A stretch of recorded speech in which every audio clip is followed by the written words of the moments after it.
Thank you there, Vasha. All right. So are you guys ready to start? Ah, allow that, allow that. All right. Got it.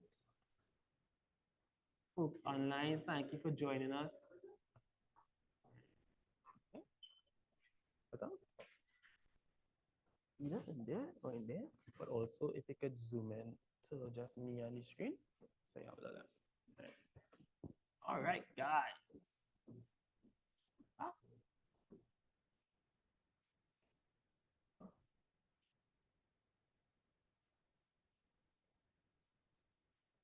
welcome to the Entrepreneurship Hub. All right. Cool name, but what does it mean? All right, I will tell you guys. The vision of the Ehub is to promote collaboration, consensus building, and shared knowledge about business best practices. Collectively, we will foster a vibrant and sustainable entrepreneurial ecosystem by promoting the ease of doing business to all entrepreneurial stakeholders in the region. Lovely language. But let's break it down with an analogy. So I'll give you an example. So this is what we hope to happen. We want to be able to say that we have over 1,000 members, which is really entrepreneurs, because we found that personally that we all have issues as entrepreneurs and we might want to make a change, but doing so on an individual basis may you not have the collective strength to do so. So the idea behind chambers, behind e-hubs, is to be able to say that we checked in with 1,000 entrepreneurs, over 1,000 entrepreneurs, and we have all said that this is an issue. So for example, let's say banking. So you want to be able to say that over 1,000 members of the eHub, supported by the US Embassy, local, regional, and foreign chambers of commerce, collaborated with the banks of Trinidad and Tobago to ensure access to banking and finance, make sure it's as least restrictive as possible. And all major banks in Trinidad and Tobago agreed to adopt the processes set out in the guidelines to open a bank account in TNT. So that's, for example, what that means is we could create a document saying, okay, this is the best way to go about banking in Trinidad. So that with that document, you could go to any bank, it doesn't matter, go to the closest bank near to you and say, this document, all the banks have agreed upon, this is what is required. So it's not you, what's it? It's not Alana?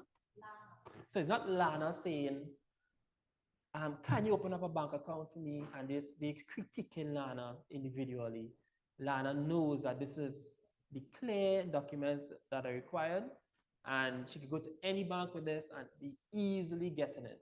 And not just that document, but we want that document to be an example of the worldwide best practice, right, of opening a bank account. So it's not like you could go to Jamaica and find it easier. It's not like you would find anyone in America boasting, oh, look how easy it is to open up a bank account. I just needed my ID and a call. No, we want to say Trinidad and Tobago has the best practice when it comes to banking for entrepreneurs. So that is the hope, fostering an environment that could do that.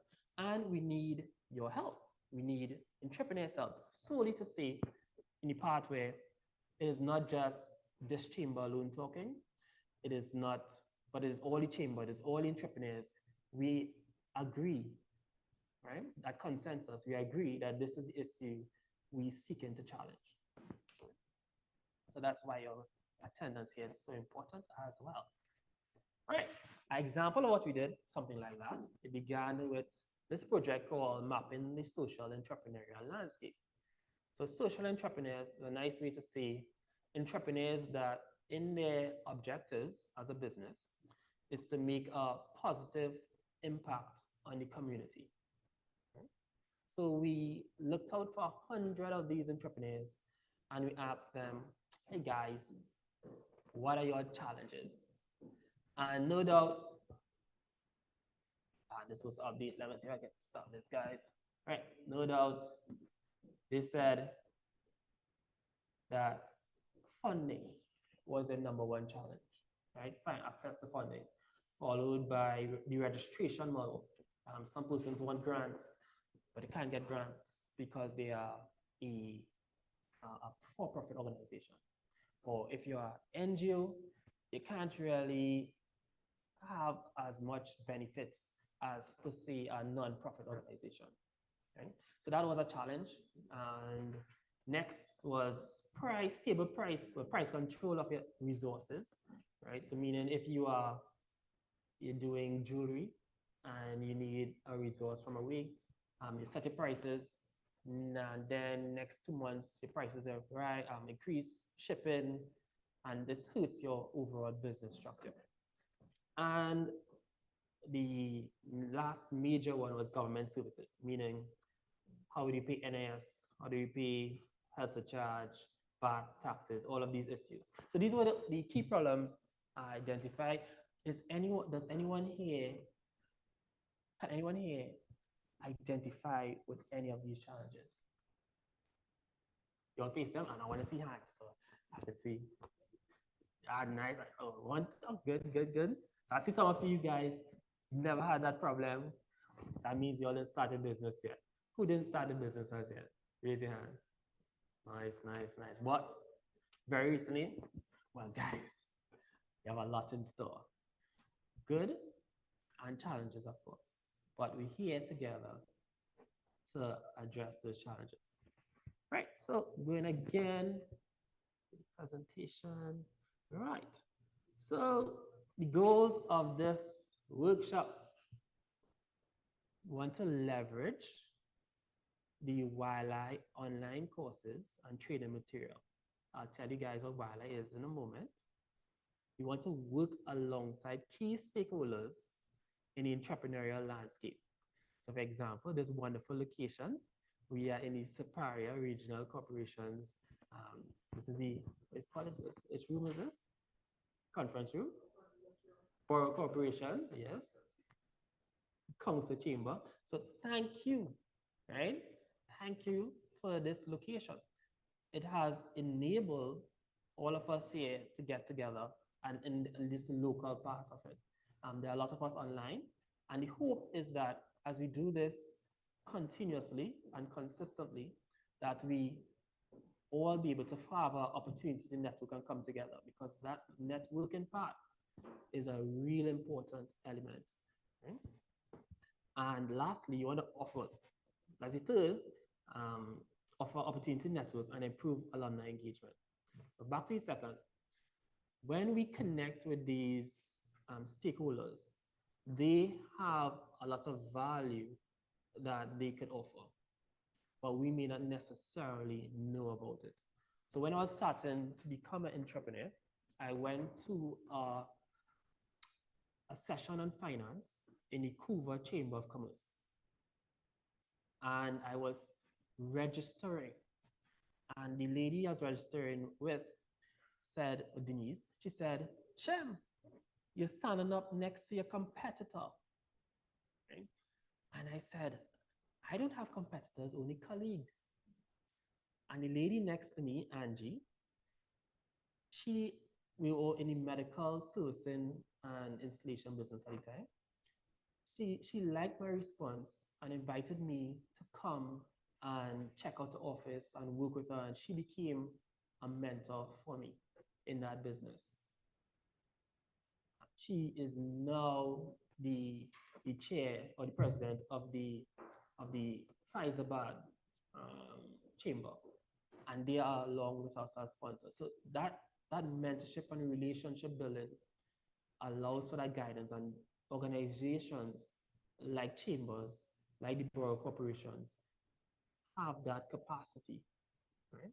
And we entrepreneurs need to understand all of these stakeholders here and what capacity they can lend to us. So we know, all right, I need to connect, or I need resources. What can the Superior Borough Corporation do for me? Okay? So, right, what is YLI? Actually, I would pause before this, so we get to YLI, but I would love to say if anyone from the Borough Corporation has a word to say about that. Sadiq, I know you're hiding in the back there, but you could volunteer. You know who is the best person to speak.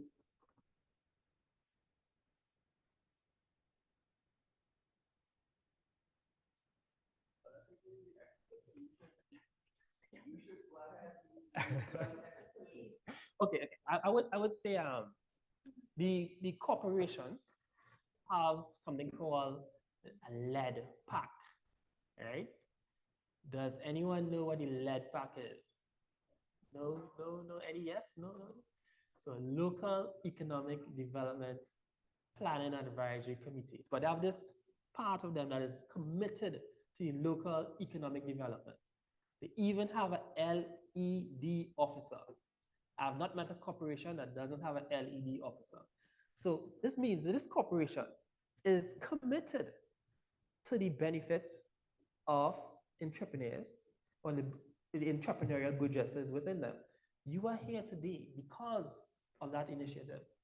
So connecting resources to entrepreneurs in their region is their responsibility. That's what they do. And once they have that opportunity, they say, yes, please. So Wildlife, right? Young Leaders of America's Initiative. This was an opportunity for, they looked at 250 promising entrepreneurs in a couple of years, but in my year was 2018. And they said, hey, come to America, we're going to teach you about best practices. And they put us in different states. And then you got a chance to be mentored by someone in your field. And you got to see entrepreneurship at work in a different location. So you got to value a lot of things about entrepreneurship that makes it work and see things that didn't make it work. And coming back from that program, hosted by the US Department of State, we got a chance to work with the US Embassy here. And they said they actually had, well, one thing we learned was that a lot of organizations that really care about promoting entrepreneurship. But before, like now coming into it as a young entrepreneur, I didn't know that. It was just, well, me and my wife, and we struggle, well, not struggling, we fighting up, right? We fighting up for our best, not aware that there are organizations to help, right? And help is in many different ways. I would say when I went to Wildlife, I went with a former business, which was servicing medical equipment. And one of the tasks I had to do was to sell to someone a week. And in doing that, and seeing a real organization, a much bigger, a much scale up organization, I recognized that the way how I did my business was not competitive. So that was hard to recognize that I've spent all this time, effort, energy in a non-effective way because I operated in a silo of me or my close friends and not doing and doing it like that. But while away, I had a talent, photography, right? And that sword, that took me places, that unlocked doors for me. And I learned the core about entrepreneurship being it must be connected to your passion. And seeing my passion in photography and how it made an impact on people and communities, I was coming back, started off a business in photography. I took all the skill sets I learned from Wildlife. And at Wildlife, they say 80% of your business has nothing to do with your core product. It's about the business sense that you have, right? And how you're networking. And that last 20% could be jewelry, photography, videography, anything else. But your business success has a lot to do with other things. Right? So back from Wildlife, the US Embassy says, how could they make a better impact in Trinidad and Tobago? And they got a professional expert to come down and did a research, and they said, not entrepreneurship is a way.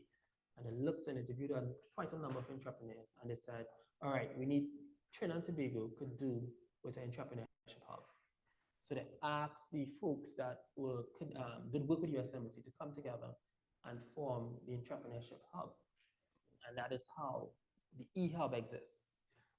We are lucky to have been benefited and from opportunities and see opportunities that are there. And our hope and goal, as mentioned before, is to take those opportunities, take those resources, and say, here, guys, this is available. Some of these things are free and they are important, right? Remember, 80% of your success is not going to be connected with your core skill, right? Or your core area of expertise, but it's going to be connected to business skill sets. And this is what the course, the Small Business Workshop Series, is about. Right? Any questions so far, guys? Let's see if any questions online. See some chat here. Oh, somebody was saying online they couldn't see the screen so well after share it here. Sorry, guys. Sorry, online folk. Right. So you saw this here.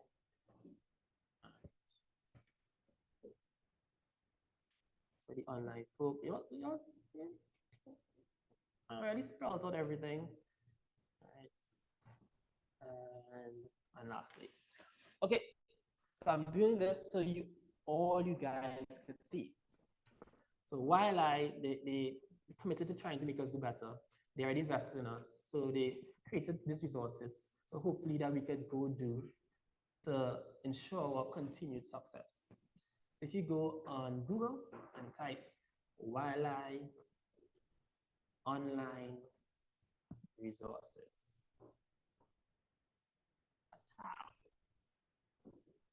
okay, and you go to online courses,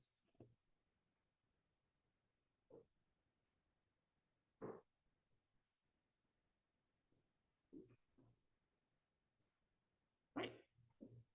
You see here, Wildlife Network members have an access to a array of online courses and training materials and leadership, business and entrepreneurship, civic engagement, and public management, featuring US University professors and experts in their field, right? So we are going to do the very fundamentals of starting. Oh, look at right here. Okay.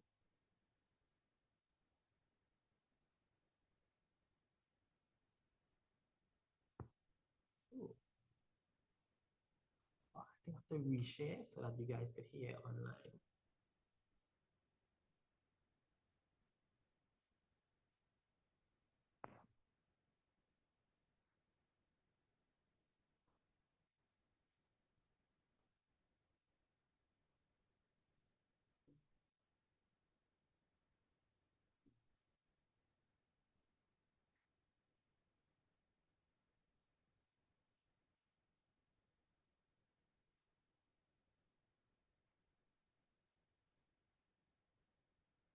Right, and just to let you know, so what you're going to see is from the wildlife resources, and we have co-opted a local expert, right, and who will give her expertise and kind of ground what we see. So we could ask her questions. So essentially, it'd be like, I know the US experts say this is effective. Has this been effective for you, Leela? Right? Because she has been in the business for 29 plus years. And you could even ask, has this been effective for you, Sham? Because as entrepreneurs, there are a spectrum of successful entrepreneurs. People who have stepped from step 1 to 2, 2 to 3, and all the way up to 10. So you kind of, and it's good to ask people who are close to you, as well as persons who are further beyond. All right, so you are here, you all have access to this. Let's go through and we'll do it together.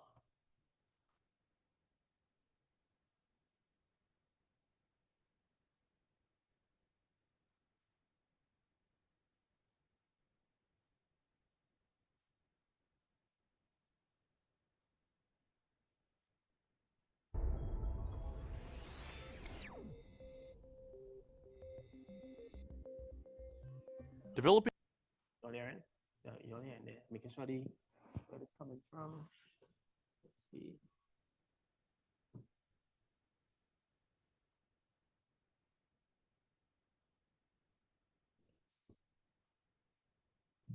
the business model for your startup.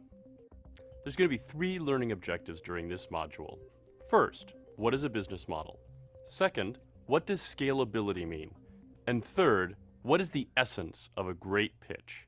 What? 15 years. I think I could do better with the audio.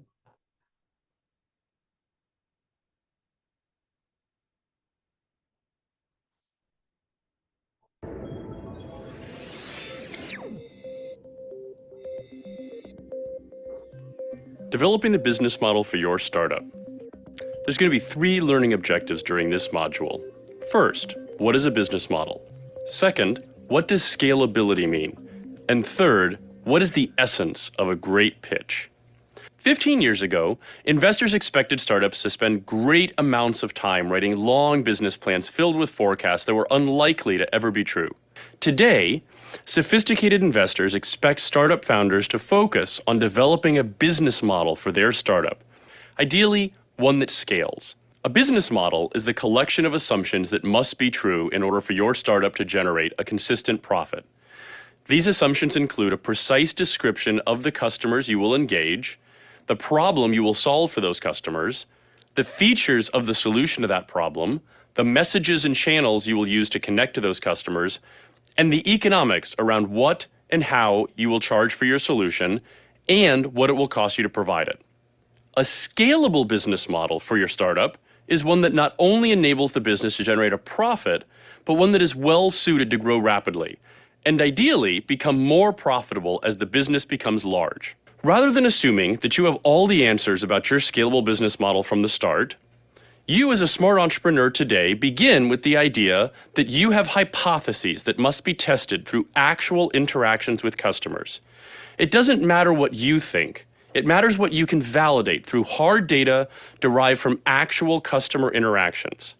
The Lean Startup methodology, popularized by Steve Blank and Eric Ries, is one important way of going through this continuous process of experimentation and business model development. A Lean Startup approach to building your business pairs an iterative, experimental approach to developing an in-depth understanding of your customers and their needs and wants with a fast, flexible approach to building your product. The idea is that you build as little of your product as possible, test it with real customers, then make quick tweaks and changes to the product, and repeat. To communicate your scalable business model to potential investors and other audiences, you should maintain an up-to-date pitch or story you tell about your business. The physical manifestation of your pitch is a deck, usually 10 to 12 slides and no more, and as visual as you can make it. More important than the physical deck, though, is really developing a great story to tell. After all, there's going to be a lot of moments when you have the opportunity to pitch someone but won't happen to have your deck handy. Every great story has a beginning, a middle, and an end. The beginning is about setting the scene and introducing compelling characters to whom your audience can relate. The middle is about explaining a challenge that your main character faces. The end is about how your character resolves this problem in a satisfying way. Your pitch should unfold the same way. You need to start by explaining to investors who the user of your solution is. The more vivid a picture you can paint, the better. You then need to explain the incredibly frustrating or expensive problem that your user faces. A combination of anecdotes or case studies to make the problem seem real, with data to explain the size of the problem, is ideal. You need to end your pitch by showing how your solution solves this problem. And it's really important that you do this in the simplest terms possible. Finally, the epilogue to your story is explaining how you scale your business into a really big, interesting market.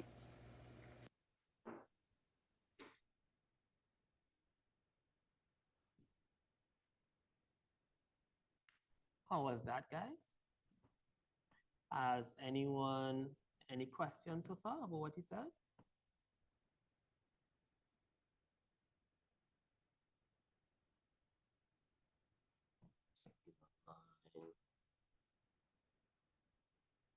Everyone has a, well, I know some folks are now starting a business. So this will tell you where it is that we need to go. right? What we need to have in order to pitch someone to use your service or invest in your service. And that lean startup, lean, you all know what that means? I figure you all maybe lost about that. Anyone lost about the concept of that lean startup? Everyone, who wants to tell? Anyone knows exactly, or anyone clear, super clear? If you're clear about it, raise your hand. All right, good, good. I'll pause. Right. So when we went to Wildlife, we made all of us do a lean startup. I am going to stop share so I can share again. So I'm going to show you a piece of a business here, right? Right.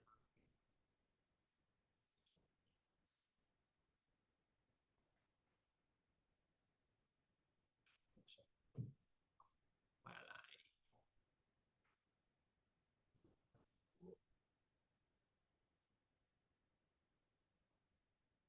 Mm.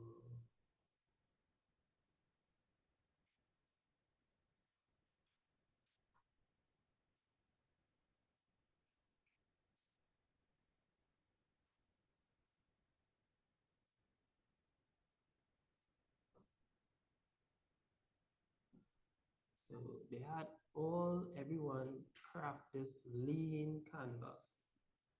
And you'll see it in a second. Right.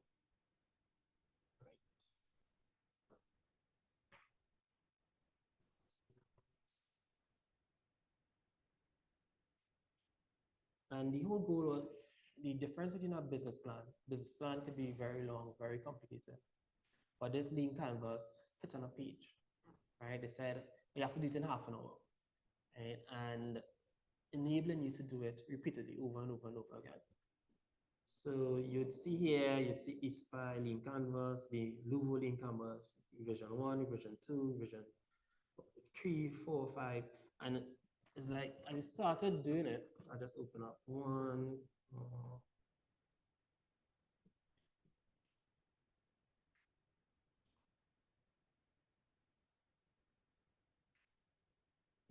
So as you wait, see it.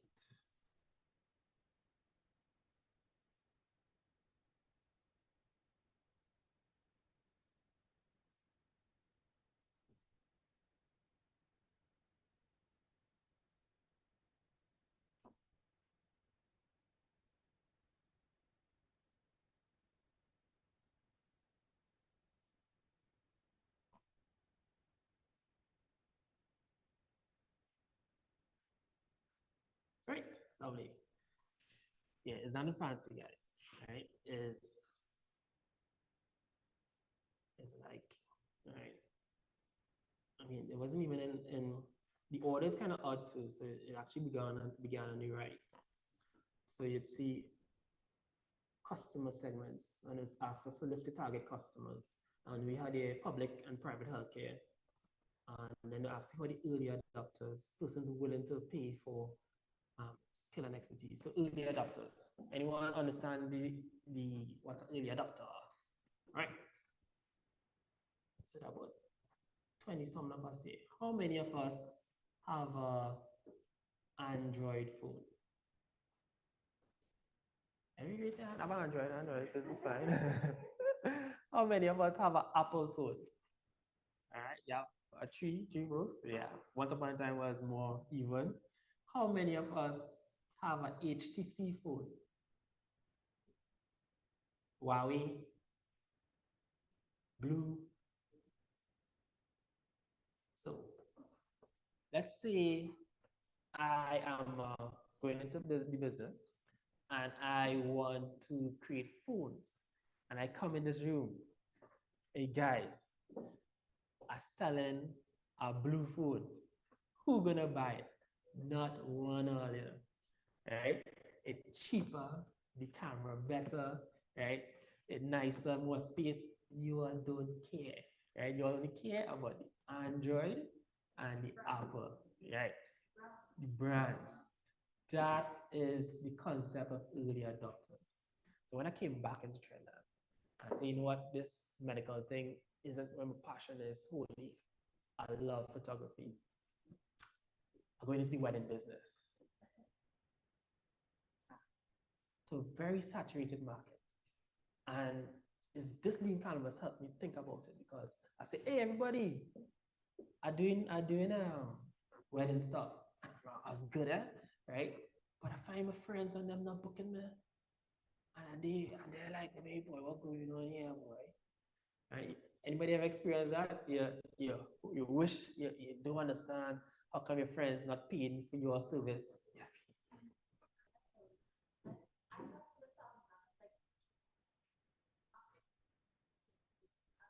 The online people won't hear you. You need to come and talk out loud. Okay, I'll repeat what you said. Right. You're introducing new foods. Mhm.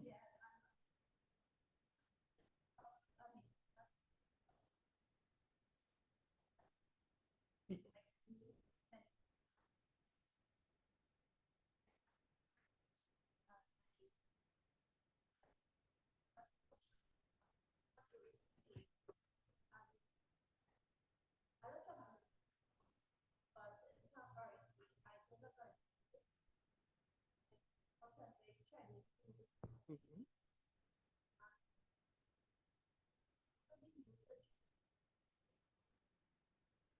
Okay, so this is what you interpreting for the online folks. What's your name? Okay, so Kelly is saying she's selling food, right? And her people who she's selling doesn't want to try food. Is that correct? Latest foods they don't want to try. So same concept. Right? You're attempting to sell your blue cell phone to Android market. Right? Similarly, I was trying to do my wedding photography, videography, and my friends and I wasn't booking because really and truly, the people who were paying were saying, hey, and the mindset behind wedding photography is I want to make sure I have something solid.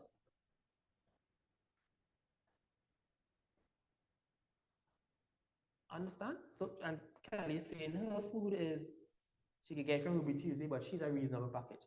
I went on a reasonable package too. My prices was lower than everybody else, right? And somebody come to me and say, Shem, I love your work. We go right here. I said, yes. I waited, right? And then nothing, right? And then I waited the wedding come, wedding pass, you know, I'll go on in social media and I check in. But wait. The person they going with more expensive than me, right? So that's the concept of I always remember is trying to sell a blue phone to Android. Android is more expensive. The Apple is more expensive. You just cannot take your effort and energy and spend it on persons who aren't willing to go there. You have to find the early adopters, the risky people, right? The risky people who would say, ooh, I want something new. I want something different. I want something unique. And catch them and say, taste this food, right? Or in my case, I even did a couple weddings free, right? Or very cheap. And then people saw it and be like, ooh, I like this. And then you would have some early adopters, people who are willing to be risky, all right? And they would say, I'm looking for something. I don't want a video like everybody else. And somebody say, check out this person here. They're different. I say, okay, I want to be different. And that person now tries your stuff and says, oh, everybody look at my thing. And now people who see the someone who they look up to, they'll see, okay, I want to be like that person. And eventually you break into the market that way. Okay? Let's see any question. Ooh. Okay. All right. Some people saying here, oh, Leela says, have you tried social media marketing? Have you give samples to existing clients to preach right? So samples, right? Samples to people. I know if I were you, you have to give samples to perhaps influencer, somebody who people look up to and say, hey, if she did it, I could do it. In my case, that was a makeup artist called Krista G. She wanted something new, new video. We were new on the block. She went with us. She had like a following about 30,000. And people say, "Ooh, if I go, she go with them, I go with them." No, I'm the norm, right? And a lot more like that. So that is the concept of it. So see, this is what the lean canvas is going to do for you. You're going to ask you those pertinent questions. Without this direction, boy, you could be spinning top in mud, doing all kind of things that are going to waste you a lot of time, right? And as young businesses, we only have a couple of years to get this thing right before we, you know, don't make it as we ought, right? So we have to make sure we all get it right and have this direction. Now this is a whole course on its own time. Luckily for us, they have lesson resources, there's a discussion guide, they have stuff to help you make a great pitch, how to design a winning business model, 10 tips for building the most scalable startup. And we are only looking at the lessons, right? This is here for me to remind you guys you have all of these resources available to you, right? And you all in Superior harass the chambers and harass the LED, right? If you all need internet, I need a room, harass them. Remember, that is the role, that is the job, right? To make sure you guys have resources. And I mean, they have this available access to this too. I'm not putting them in hot seat, but they are good people. I met them today. Welcome.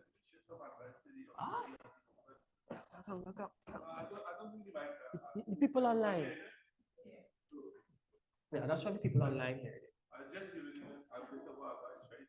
What each and every one of these probably at some time, right? On your business need your businesses and the challenge you encounter during running a business or the startup business. And how you're going to mitigate this challenge, how you're going to overcome this challenge. As the person online said, have you tried social media? You just say it here. They provide catering for events, right? Simple thing. Take pictures and just put on social media another successful event. It's a business plan, but I'll just say social media use another successful event. Those words will go a long way. It'll take your places that you never go. You'll get clients eventually. You have Instagram, Facebook, TikTok, whatever social media page is going to be there. Because 99% of the time, everyone is beyond their phone, doing absolutely worthless things, scrolling through Facebook, looking for this and that. Just spend 5 minutes of your time posting about your business and the events you do, and the things like the Rotary Club is a non-fundable organization as well. They have Rotary Men Can Cook. So you can even go and market your business yet further in those events. Right. So just give you a piece of advice from Inspire Chamber. All right, so you got some feedback. Let's go into the online folks.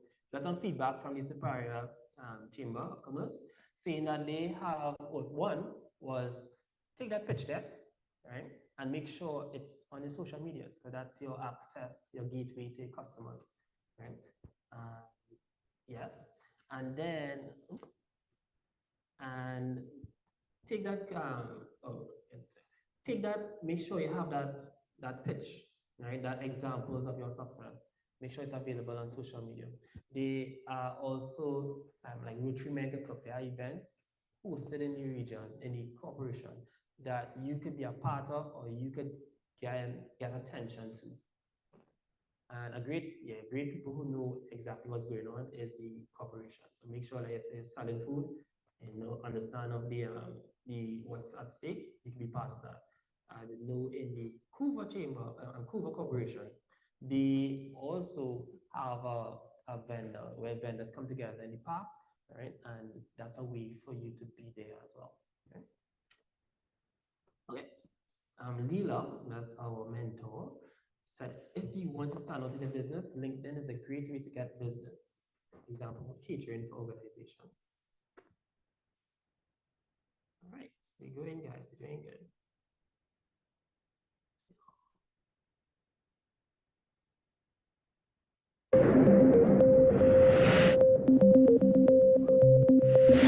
My name is Claude Grunitsky, and this is Creating a Business Plan. In this lesson, you will learn the value in creating a business plan and identify the primary elements needed to make it successful. Writing a business plan is not complicated, but you have to understand the fundamentals. If you have a great idea for an innovative venture and want to start a business based on that idea, you will need to attract team members and secure capital. The best way to do this is with a solid business plan. To convince others to join you in this exciting adventure, you will have to pitch investors and funders. Before they put up any money, they will ask you many questions about your idea, and you will need the answers. The business plan will help you formulate the responses that will satisfy their questions. But even before you go out and pitch your idea, the business plan will help you work out the potential issues and come up with solutions. This is important, whether you're working alone or leading a team. So what are the primary elements of a business plan? In clear and concise language, your business plan should explain your idea as well as its market potential.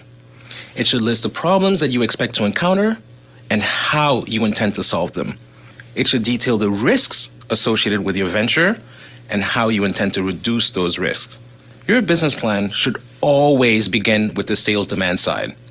For example, if your idea is to sell a new type of battery for mobile phones, you'll need to make assumptions and determine how many batteries you think you can sell in a given market in the first year, and then in the second, third, and fourth year. By the fifth year, perhaps you will expand into new markets and begin selling different types of batteries and associated services. Before you can claim that, you will need to do some research and find out the size of the current market for mobile phone batteries. Are there any problems with the batteries currently being sold in the marketplace?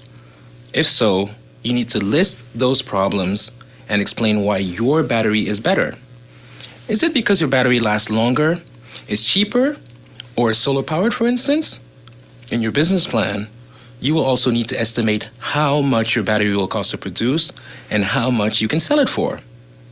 Your battery can be cheaper than existing batteries, or it can be more expensive if you're convinced that your battery is better than what's on the market. The business plan will help determine how much capital you need to raise in order to get started and grow your business in the first few years. Once you've explained the sales demand side, the business plan needs to also list the use of funds. This list should cover how much is needed for research, for salaries, manufacturing, marketing, distribution, and everything else you will need for the company to grow and become profitable. What makes a successful business plan? Business plans are incredibly useful because they allow you, your team members, and your investors to determine whether you're on the right track. If your market and pricing assumptions are valid, the business plan will help you affirm your business opportunity. The reason most successful entrepreneurs go through the process of business planning is because it allows them to step back and think through the important issues associated with an abstract or unproven idea. Having thought through these important issues, the entrepreneur is in a better position to persuade new team members, investors, and other stakeholders of the value of that idea. The best business plans demonstrate that the founding entrepreneur has a great idea, has identified an innovation, and has a passion for that new product or service. Because the plan forces the entrepreneur to put the business under scrutiny, investors will be reassured that the entrepreneur has done his or her homework, has assessed the risks, and laid down a sequence of decisions geared towards establishing a growing market share. Of course, entrepreneurs should know that things don't always go according to the business plan and that they should prepare for contingencies. By demonstrating potential demand and an ability to produce goods or deliver services at a profit, the budding entrepreneur will see the exercise of writing a business plan as a great way to show that there's a real opportunity and that he or she has a game plan to exploit it. All right. And I heard that someone has a business plan example for us.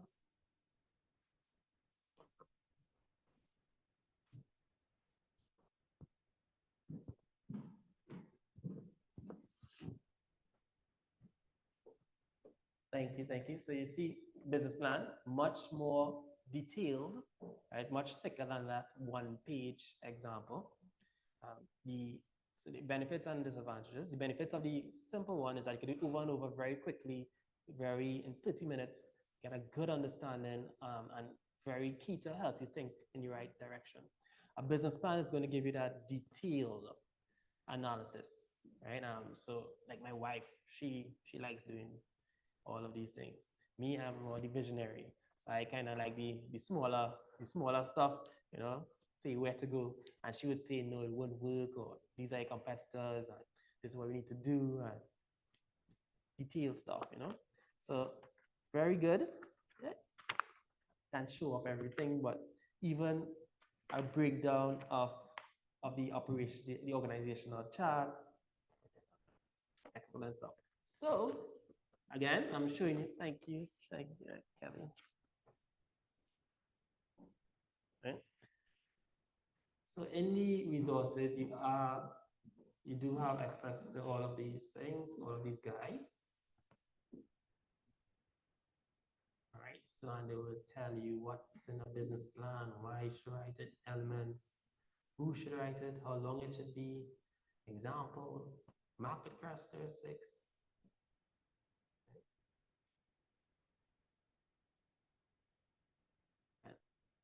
Again, to recap, start off with a lean business canvas first, right? And move into your business plan.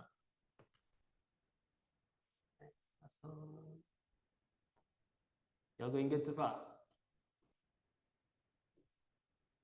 Check out the online book. In addition to the business plan, a PEST or PESTLE analysis is important. Leela, you would have to come in and speak about that. Gap SWOT analysis, your simple guide status. Hello, good morning. Hello, good morning.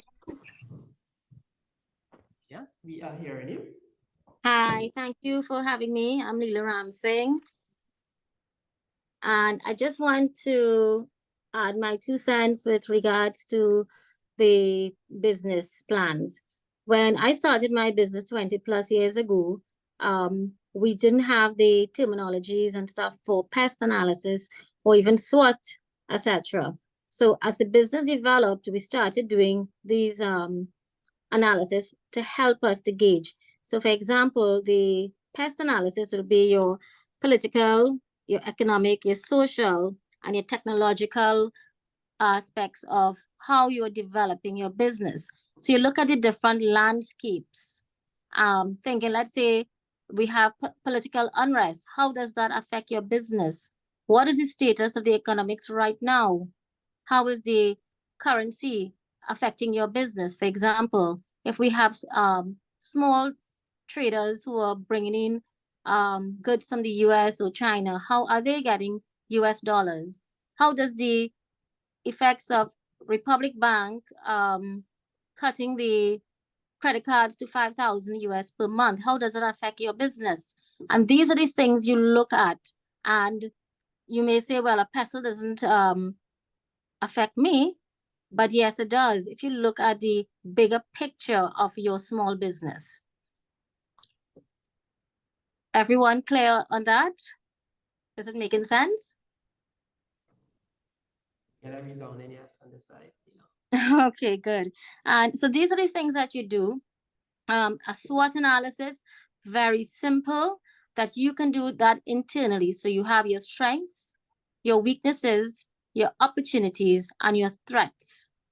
So you just do it like on a T, and you put, or you do it like on a little graph, and you write it out, type it out. What does that mean? And you can even Google it. You could go into business sections and look at it, and you can put what your strengths are, opportunities, threats, and you work from there. And you can see how you can build your business plans as well to help gauge better.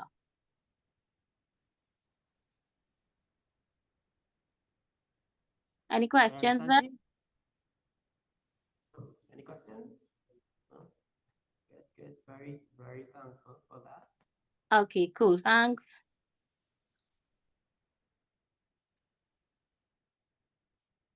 To be honest, guys, see, I level 3, right? There's level from 6 advice. I just study political, how your political arena is. I just thinking, why just do my best? I just go in and go from with what I have, right? But as you heard from the boss herself, right, these things matter, right? And sometimes, because you don't know, you don't take it on, but you kind of get hurt from the lack of the knowledge.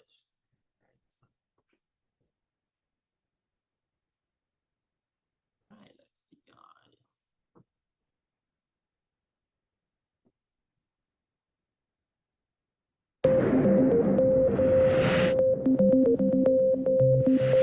My name is Claude Granitsky, and this is Identifying Your Markets. In this lesson, you will learn how to identify markets, how to research your idea, and how to determine your skill set. One of my professors gave me some great advice.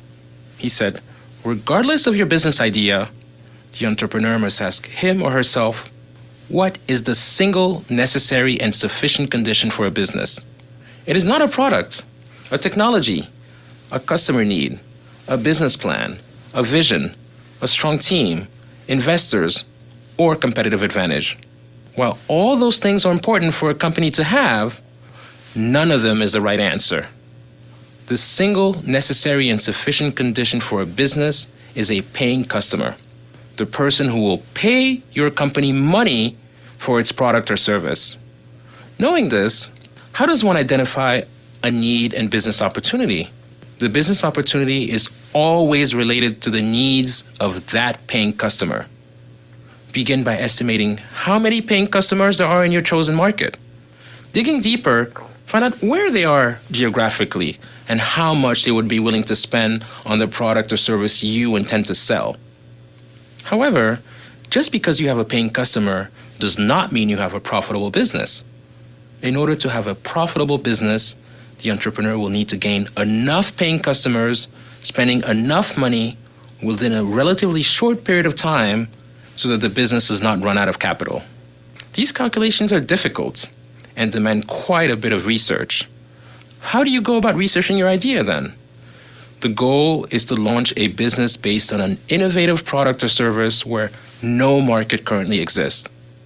If your business idea is to sell batteries for mobile phones to residents of your home city, you will need to do the research based on what we call market segmentation. You will have to find potential future paying customers and ask them questions about the batteries in their mobile phones. Take advantage of the internet if you have access, or make connections by talking to friends and family. Get on the phone, or in the car, or walk the streets to pursue information and potential opportunities.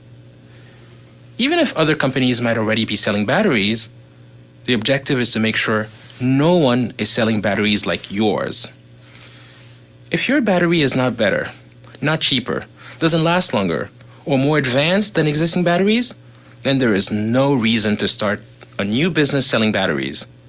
However, if your battery is better than existing batteries, provided you've done the research to identify your target customer in order to estimate how much money they would be willing to spend on a better battery, you will attract lots of new paying customers. You will then have a high market share that you can use as a basis for future expansion. How do you determine what fits your own skill set? You've done all the research based on an approach that we call market segmentation. Now you are in a position to know your future paying customers. You have an idea of what they like and dislike about their mobile phone batteries, where they live, where they shop, what jobs they have, and their monthly income. You even have a good idea of how much they might be willing to spend on better batteries for their mobile phones. But in order to sell lots of batteries to your newly identified target market, you will need to make sure that target market is consistent with your values, your passions, goals, and aspirations as an entrepreneur. The ambitious entrepreneur becomes obsessed with the wants and needs of the paying customer, but he or she must be smart about the role they want to play in the business. If the entrepreneur is interested in the technology of making better batteries and good at receiving feedback on how to improve the battery, then he or she should focus on product development and let other people on the team concentrate on sales or marketing. If, on the other hand, the entrepreneur is good at explaining the benefits of the new battery and why customers should pay for them, then they should be in sales or marketing. It takes time and patience to convince new paying customers to buy your product. You will succeed if you know your market and your own personal skills. Good stuff, good stuff. Questions or input from Leela? Ooh, you have Leela's already on it. Marketing plans, simple 7Ps. What is your competitive advantage of your product? I have a question for Leela. When did you ask yourself that question? Like, what is the competitive advantage of LSA Healthcare? And how was that process of market segmentation for you?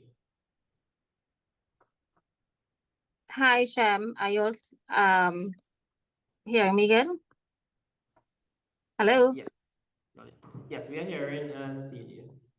Okay, so let me just start from one or 2 minutes. I started my business 20 plus years ago, and when I started, I worked in the hygiene industry, and I branched out into my own company.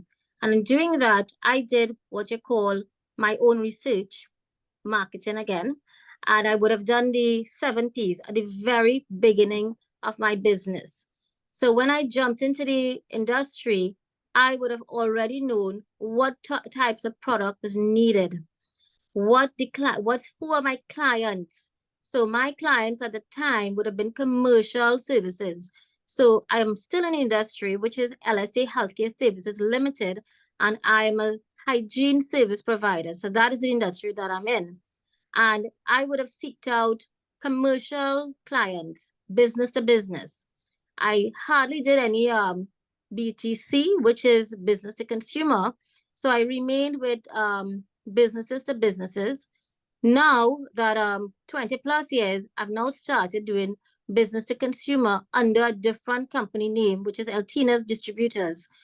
So based on the length of time in the industry, I was able to dissect, segment, and said, okay, well, this product or products that I'm looking at, I will have to get a different market, which would have been my other company, which is called Eltina's Distributors. That company is where people can come in and purchase one-off items, and it doesn't have to be in a setting of only dealing with organizations. And yes, from time to time, we always have to do your 7Ps or your marketing plan. For example, on the 26th of September, I would have launched the first male incontinence bin in the Caribbean. And that would have done through research, development, and also liaising with my international suppliers. So it was something big for us that we were the first in the Caribbean to launch this new product. Had we not been being on top of our industry, like being an industry leader, we wouldn't have been able to do that. So it is very important, whether you're in a small micro business, you start looking at the big players. Don't just think Trinidad and Tobago is your market. The globe is a village, as we know, and it's small. So you need to start exporting or thinking about the ways of doing things. So for example, consultants, there's a number of consultants now who can do online businesses. And when they do online consulting, the sky's the limit, I would say. So therefore, you can do clients from the US, UK, the Caribbean. So don't put a damper on things and say, well, okay, I operate only in Trinidad and Tobago. Find out who's your niche down. You can say you want to do the whole of Trinidad, or you want to just do Tobago, or you want to do your area that you live in. For example, you live in South, because I think this is happening somewhere in Superior.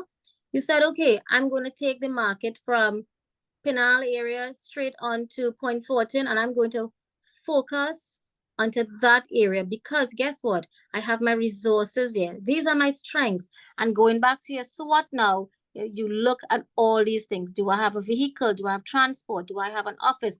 Do I operate from home, or do I go pay a rent? Can the business pay for all these things, or do I not pay myself? What do I do? So when you're doing your internal analysis for yourself, you have to think about all these things. I hope that answers your question. Yes, thanks for the perspective. Any questions from the local or online audience? It's gonna be transcript, so it reminds us. Have you all identified your market? Anyone wants to give me an answer? Anyone? Wait, let me see persons who already have the business started. 1, 2, 3, 4, 5.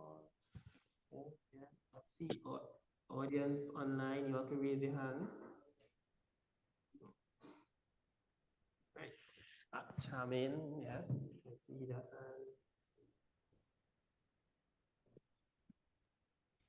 Okay, so I've seen a number of us. Okay, Crystal.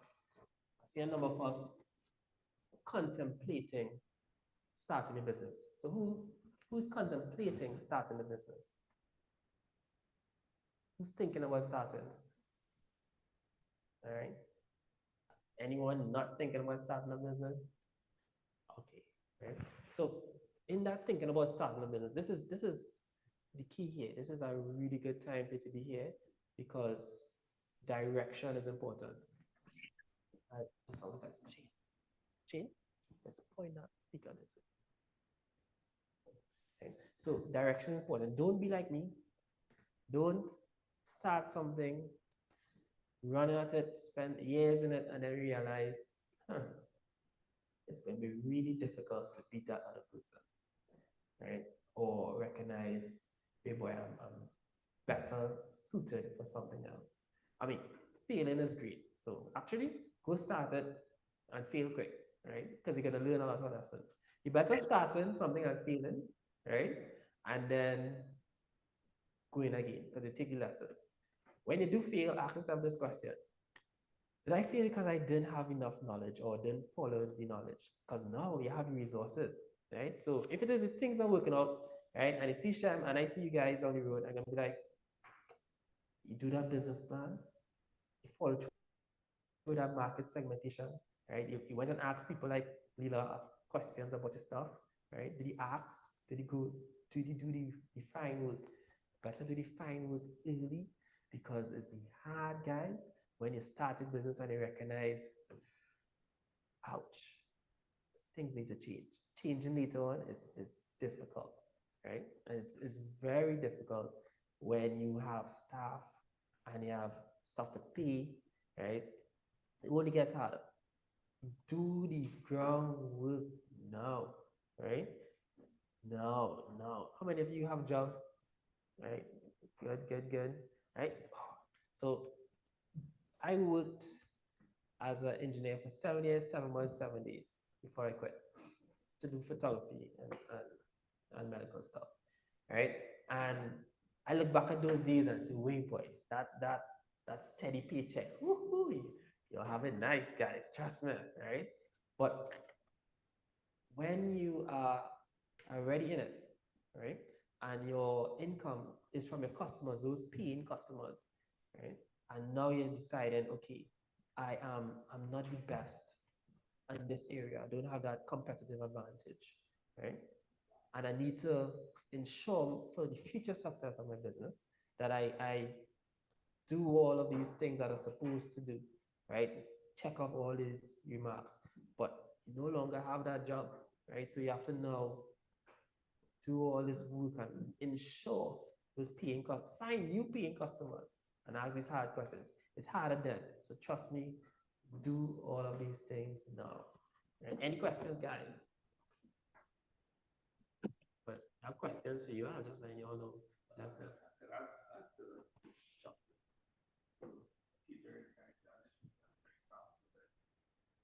Use each event as a project, and after each event, you write down your lessons learned. So in the next event, you will learn and you will make that particular mistake.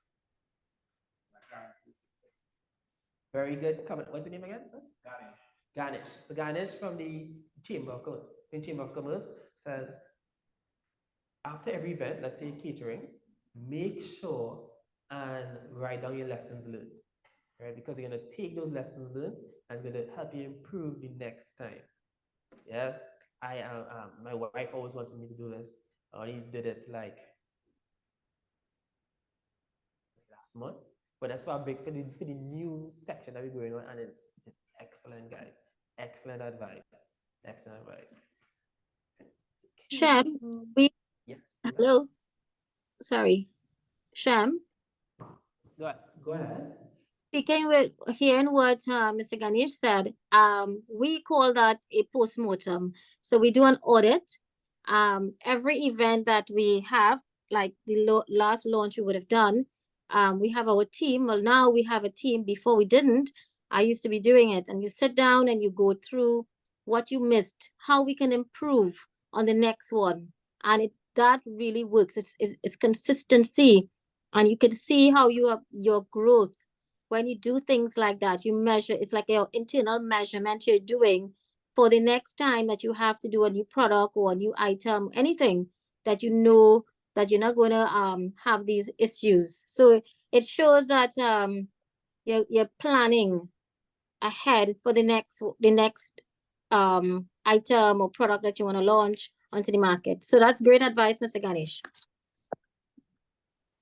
Thank you for that. Remember, guys, we here to adopt the best practices, right? So when you get information from the Chamber of Commerce and from experts in the field, you better do it. You better do it. Otherwise, trouble, right?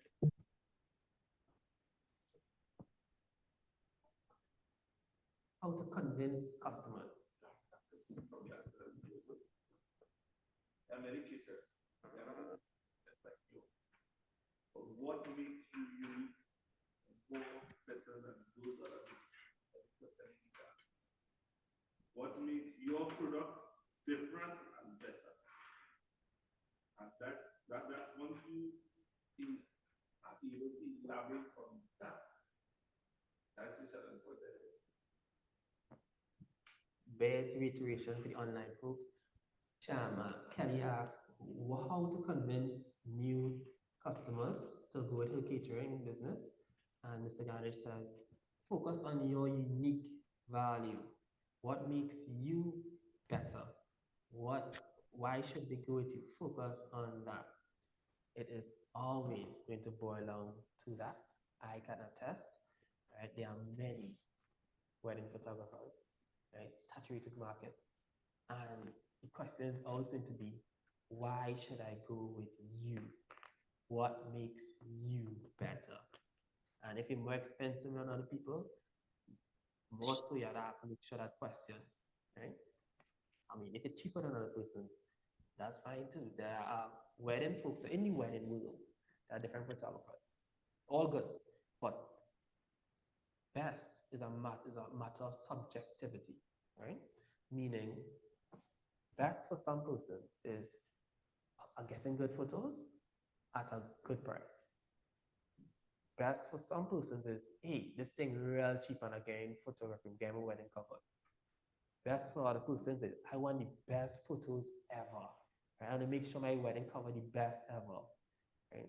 And looking at it, breaking it apart in different ways, is like you can understand, all right, I'm pitching to this area of the market. Right? So if you go in Port of Spain, they're in the savannah, right? There are many different food stalls, right? And there's this lady that came out recently and she's selling fish. And the fish expensive, in my opinion. But she have a long line, right? Because she decided what now that she's not going down the road of um, cheap, and good. She's going, it's costly and it's excellent, right?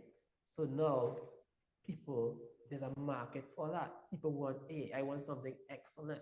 So I'm going in for that, right? So that it is like TGI might be in the middle, Wendy's might be lower down in terms of cost. And then you have like Show and these expensive restaurants, that's all it. So you have to break it apart. For me, food.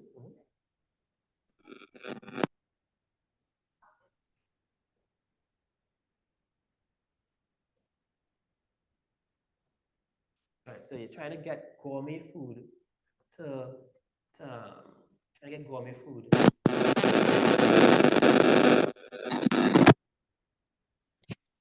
Trying to get gourmet food to somebody in local market.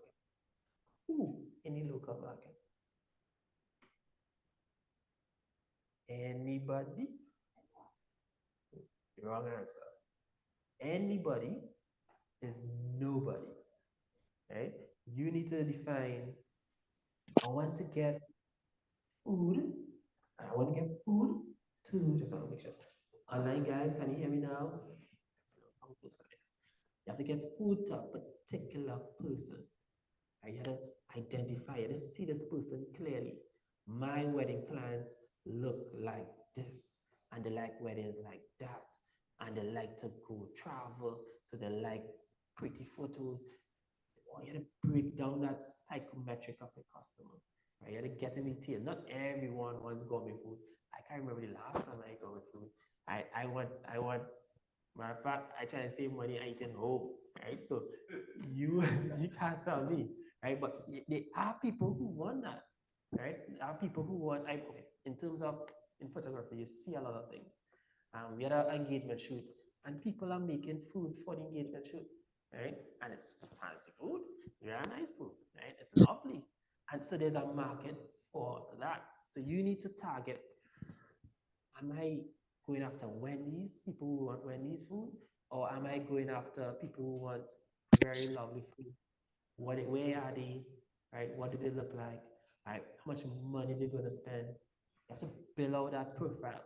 Clear, clear, clear, clear, clear. Right? So then you could say, all right, that is my people there. Let me go get it. Do have that. Then you're like throwing out something wind, and people say, well, you're not calling my name. Right? You're calling everyone. Right?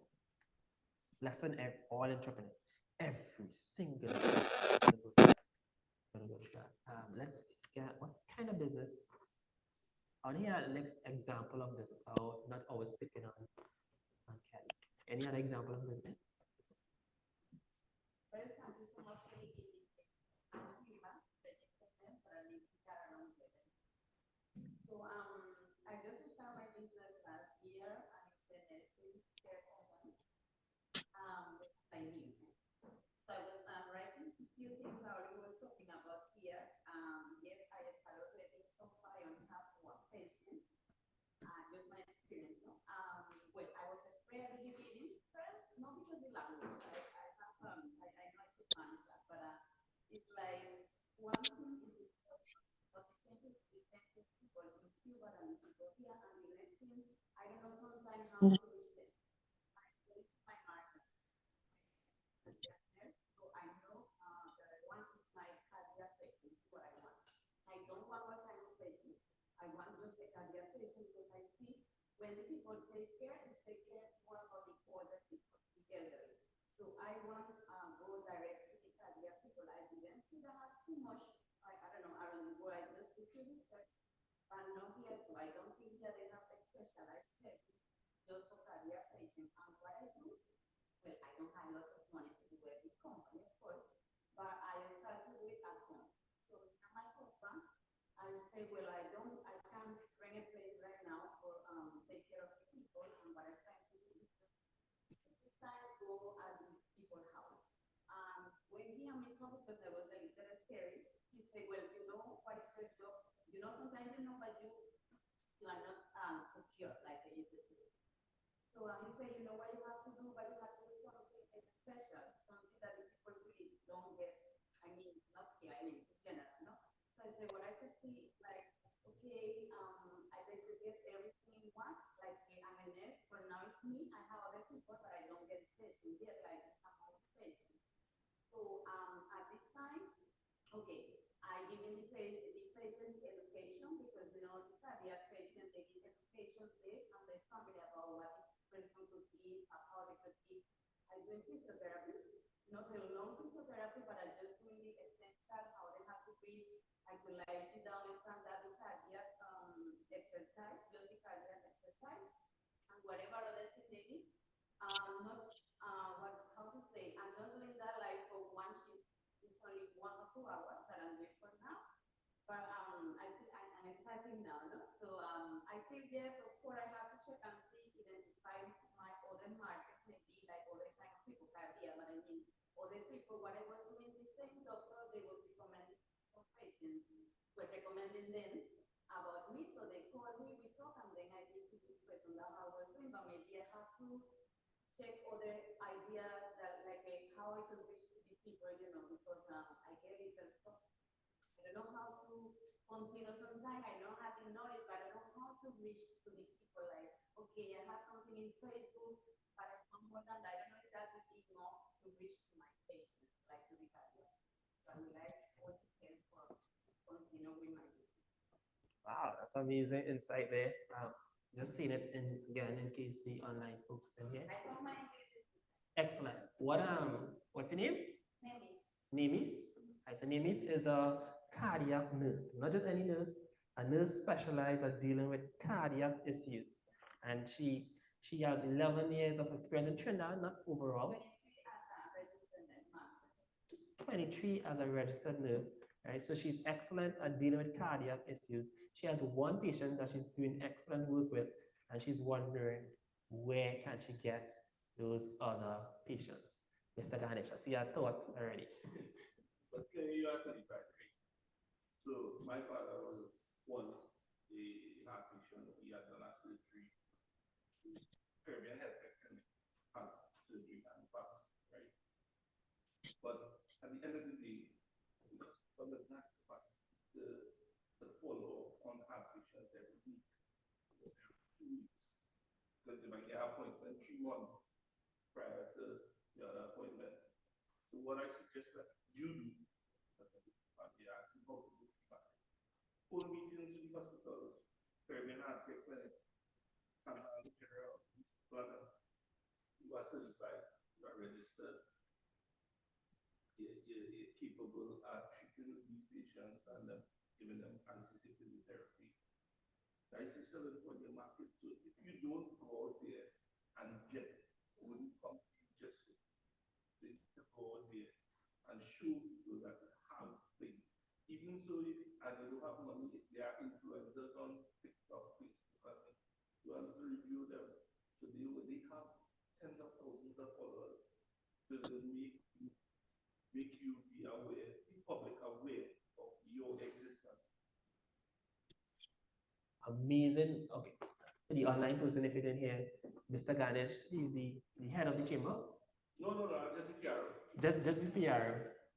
Or is he head yet? What's his name? Emerson. Emerson, you have the chair and the PRO. He said that he gave NAMI some advice where to have co-meetings with the hospitals and the healthcare clinics so that they could start feeding clients to NAMI. That's the direct answer, but I wanted to be aware of what happened just not it. We had a entrepreneur, young in the game, who needed advice.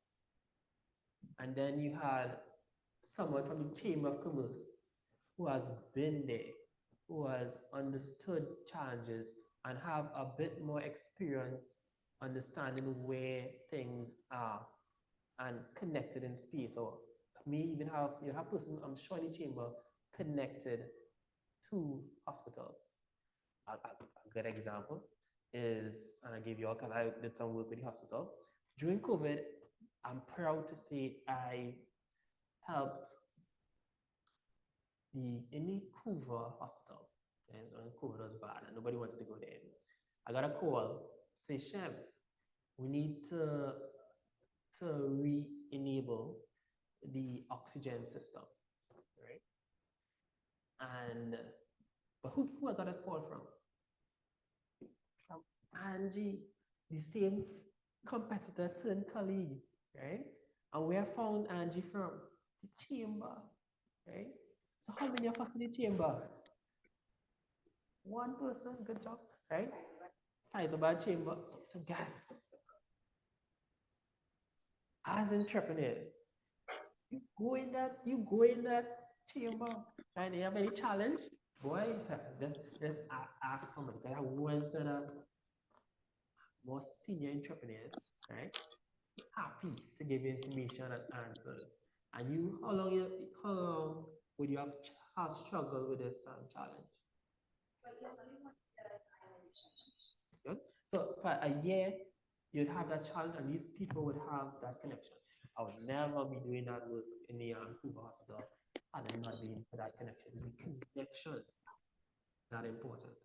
Right? I always wanted to get from that the connections. That's time for a good story. I'll make sure I have enough time with you guys.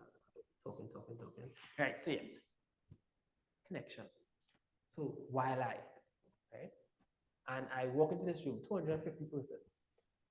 And I said, okay, you know what? I'm gonna not sit down by somebody who looks like me. I'm gonna sit down by some different people, right? So I'm gonna sit down by nobody looking like me, right? The only thing was everybody speaking Spanish too, right? And they going at it, and I started to think, wait, boy, I made a wrong choice, right? Because I've been left out.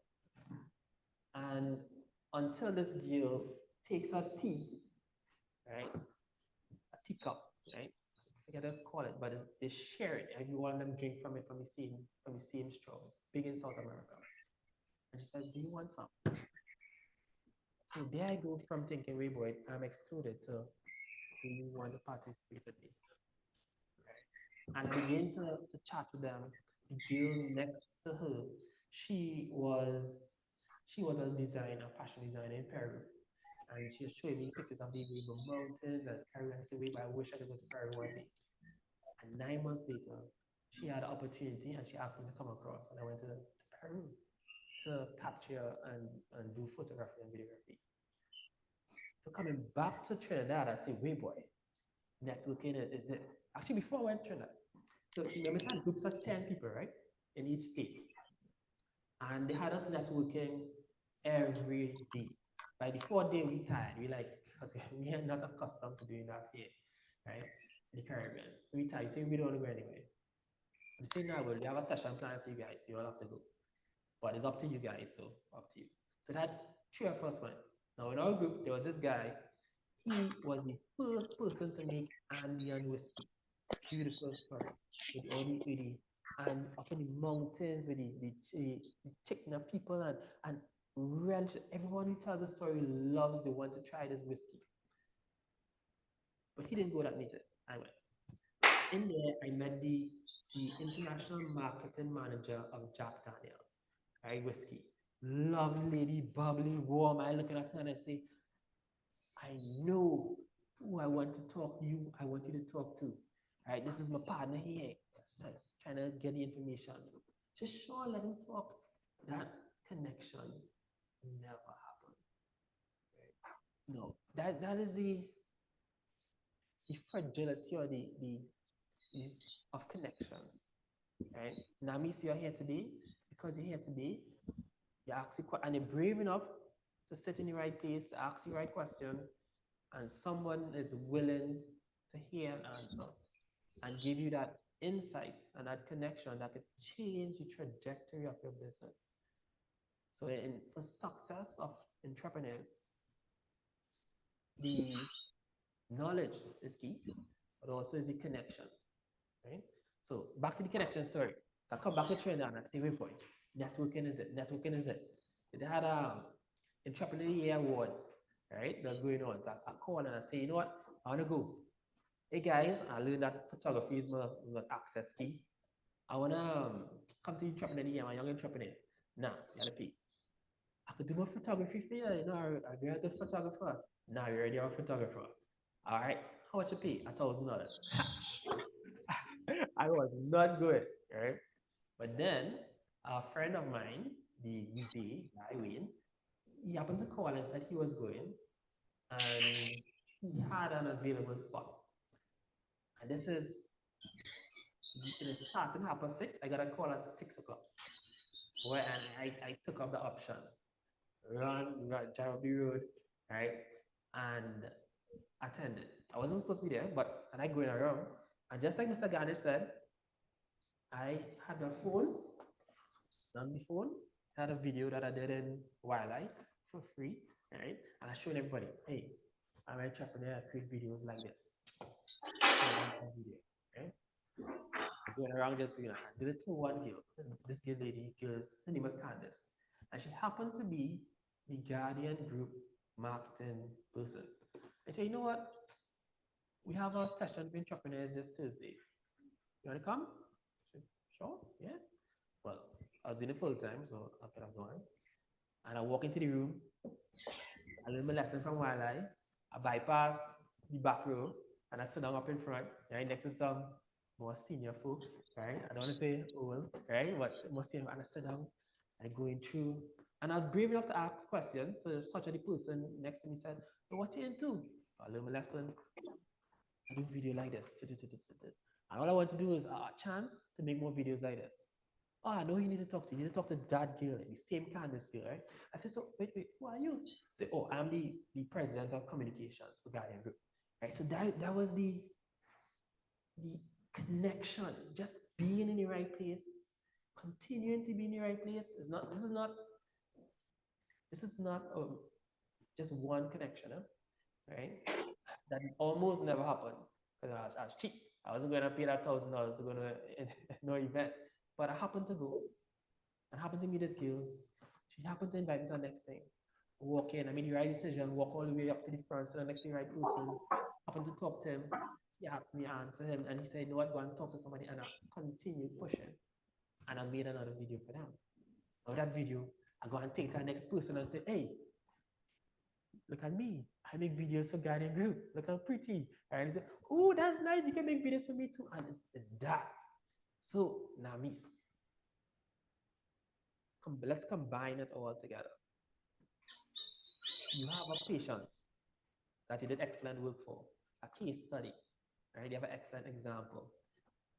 Photos, if you could, get the success story, that story of success. Get to them photos, get to the phone, connect with people, chamber, get to the hospitals, and you reach in front of them and say hi. And I love how specific you were, right? You have that down. I am the best nurse for cardiac patients. Look at me. Look how well I did this work. This, I know somebody now, cardiac patients. You know, this person get in trouble, this person in trouble. I'll let them get them a try. Right? That's how you connect it all. Right? I understand.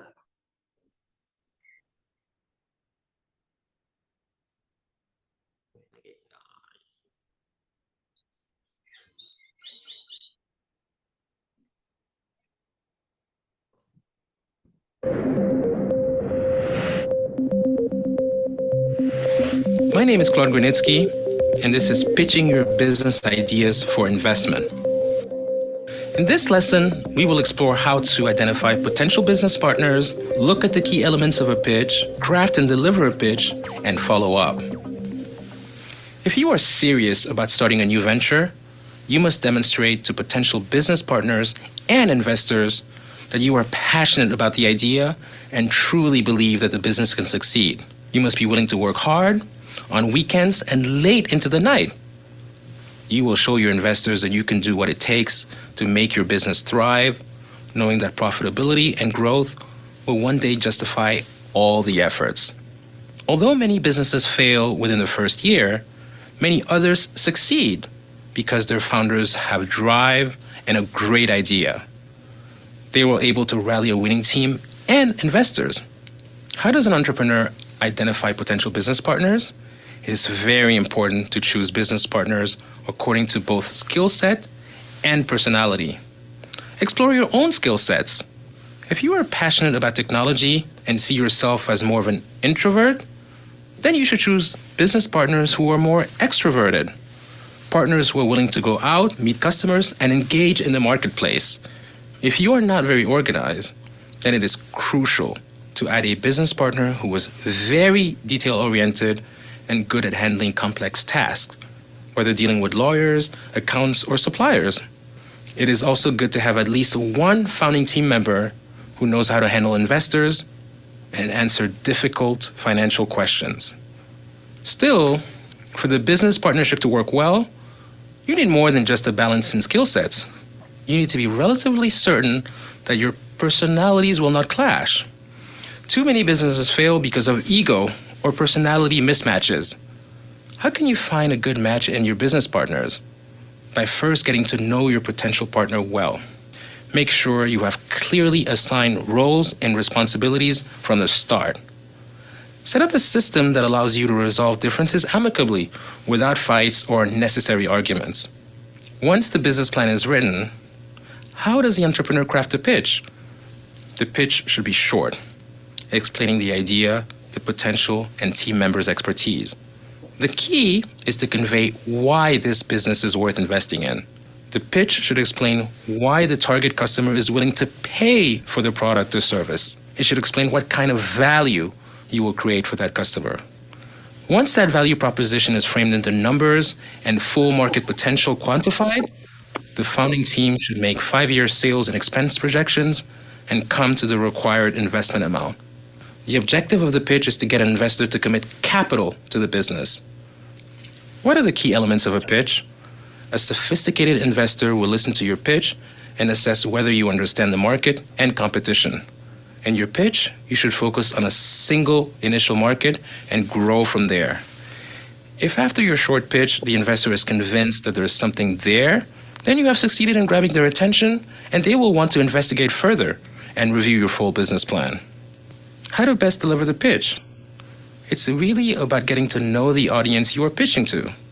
If you're meeting one investor, then you will need to research them and know what kinds of companies he or she has invested in the past, and if they were successful.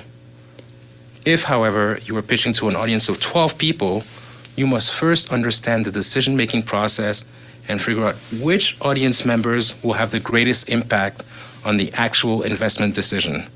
Grab their attention and get them excited by showing them why your idea has the potential to change the market and lead to a consistently profitable business. How to follow up after the pitch? Don't be afraid to email them relentlessly. Walk them through your business plan. Remember, investors like persistent entrepreneurs, and everything you say will need to be backed up by numbers, research, and a plan. Don't be boring, and don't allow the investor to be distracted.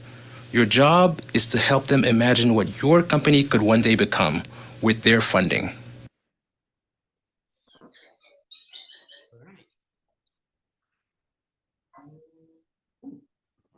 We had some input for a moment. This Leela, sponsored by the Vietnamese Center of Excellence, will be hosting a caregiver show on the 23rd of October.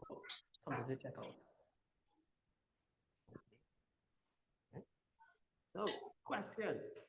Guys, we're going about invest in an external accountant if possible. Ooh, I have to talk about this, guys. Ooh. Invest in external accountant. Why would you say invest in an external accountant?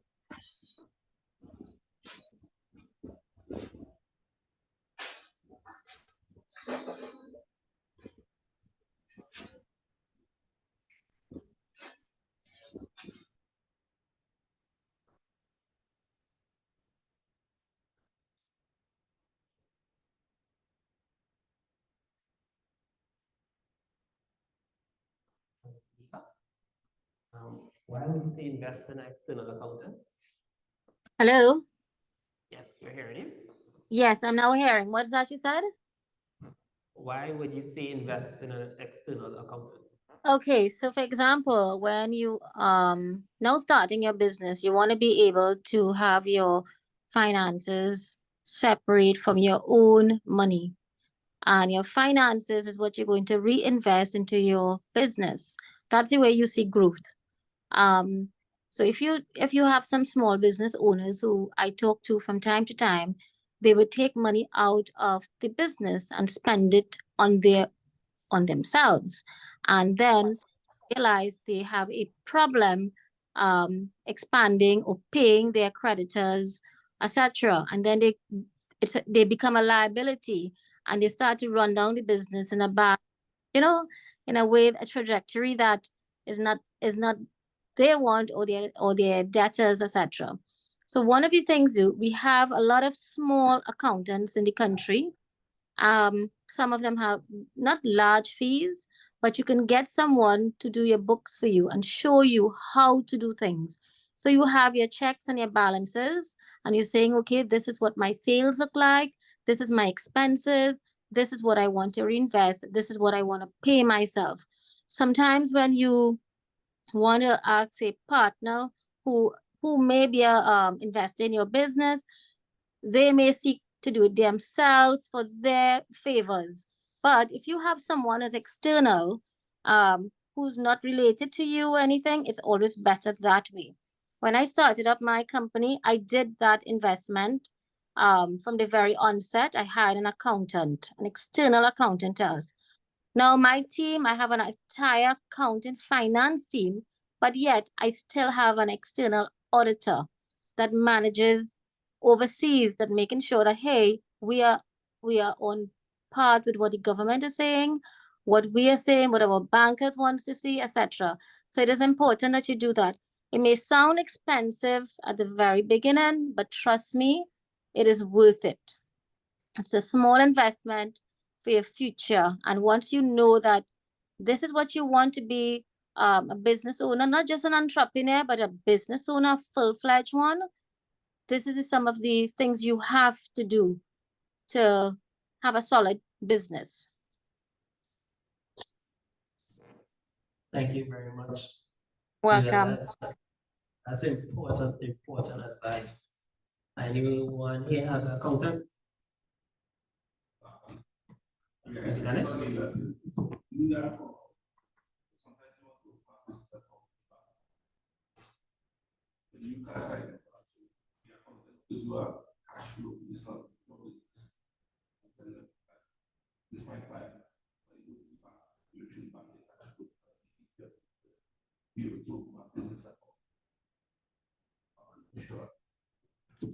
Mr. Ganesh said that opening an account in the bank, they will require cash flow, and having an accountant will allow the accountant to provide that for you.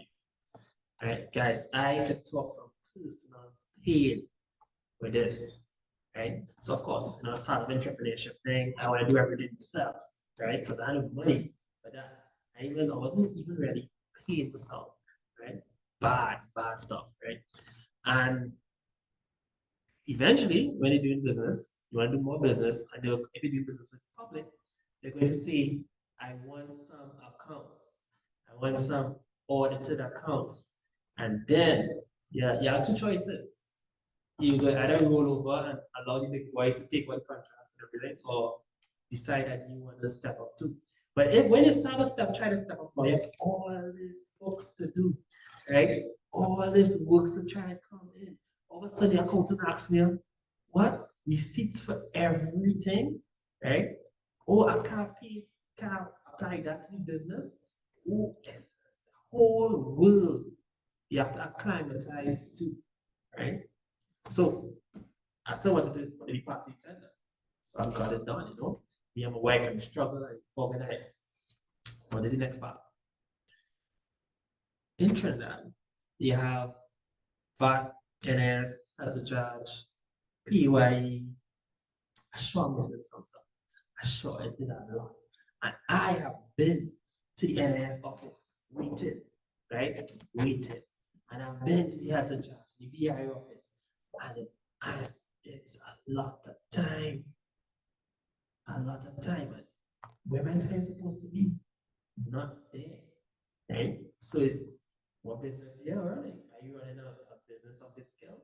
Or are you running a accounting administration business? Is that what you're about? And you had to choose, right? So I didn't in the first one, in the medicine, and I did it a lot. Until I was fed up and I decided, I'm going to need to jump over the next business. And I wanted to hand it over right.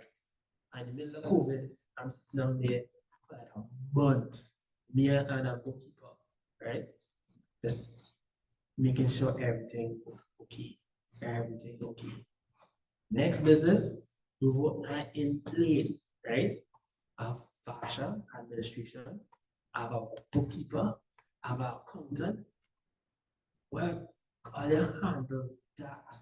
That is not me.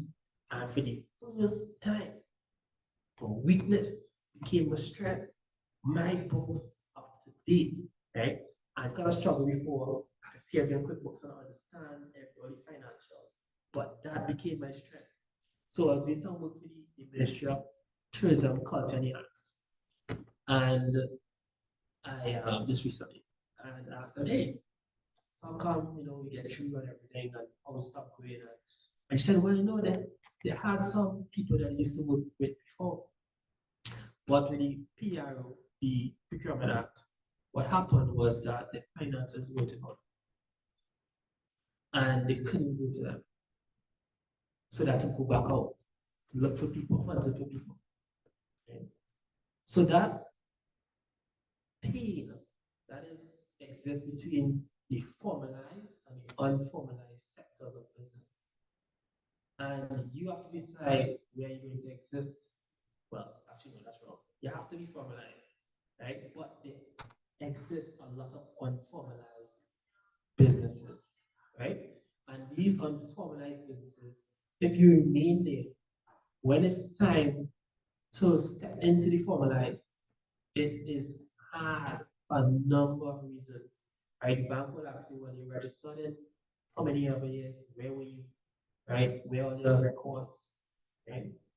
And even the habits of having an administrator, having an accountant, having the bookkeeping, right? Those habits are not built, so you have to build them, right? Now, there's a report saying that Trinidad has what Latin America and Caribbean has many firms with innovation, and you have many small businesses, right? And you can't be a big business without having your accounting properly. And I want you all to be, it's nothing being a small, wrong being a small entrepreneur, right? But I want you, if you so choose to scale and grow, have that down, right? When people come and knocking on the bank, knocking on their door and say, hey, you pay your taxes? Yeah, you did. It's all clear, it's all clean. Don't let that be a worry or concern. As Lena said, as the Chamber of Commerce said, okay, make sure get that external accountant. Time A, handle that, right? Don't go through my pain, guys, right? Let them handle that. So you all understand? So you all get an accountant. See it? Yes? Nice. All right. Quiz time, guys. Quiz time. All right. I certify that I've taken all lessons related to this quiz. Yes, yes. All right.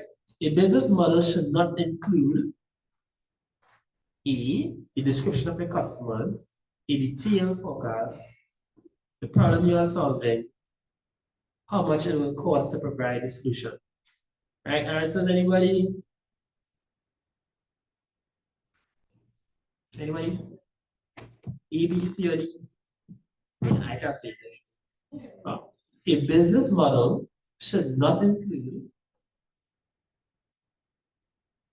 a description of your customers, a detailed forecast, the problem you are solving, how much it will cost to provide the solution. Now we have a suggestion of A. Anybody else?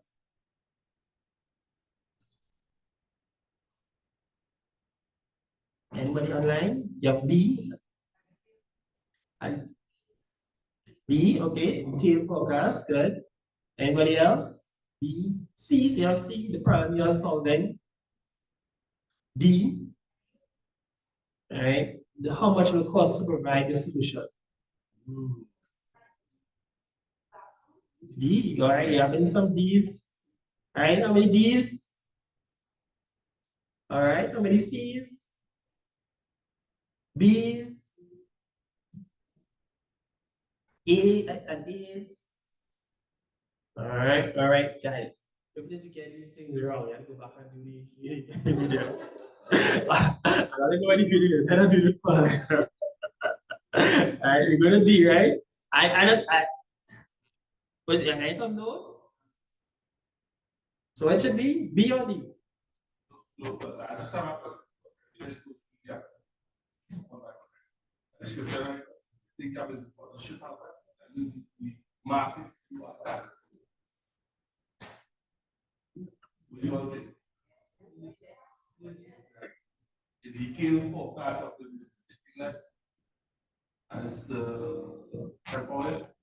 I did for you know where business is going. Yes, correct.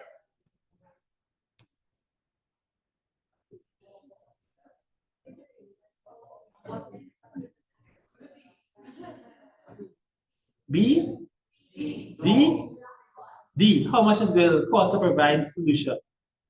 Okay. All right, D guys. That's D. Dun, dun, dun, dun. All right. At the end, they'll let us know.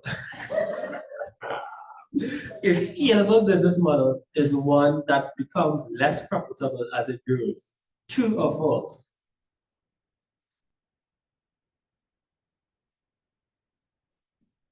You have one online. Crystal saying false. False, false. Okay. All right, false. You go false. A great pitch should include characters, challenges, solutions, all of the above. All right. Online folk, which one you're saying? Okay, online folk. Okay. All of the above. That one too easy for them. All right. Get something. Nice. A solid business plan will help an entrepreneur secure capital, attract team members, all of the above. All of the above. All right. Good. A business plan should explain your idea, its market potential and risk associated with your venture, and how you intend to reduce them. True. Okay. I find you're a lot more confident going on here. Right. A business plan should always begin with the number of employees you intend to hire. True or false? True. Okay. Here's some false. All right, false. Well, I hear false now. Why are you saying false?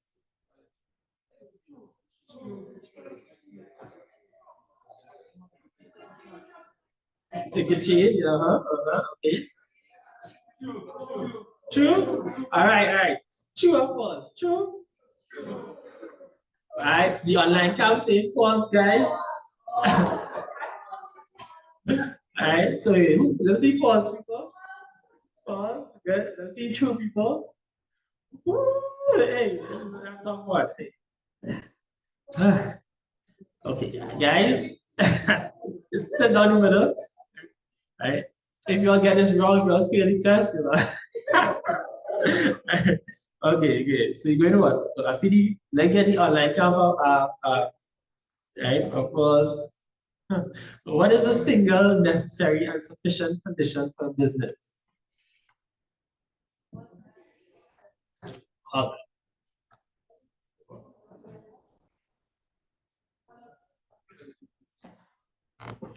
What is the single necessary and sufficient?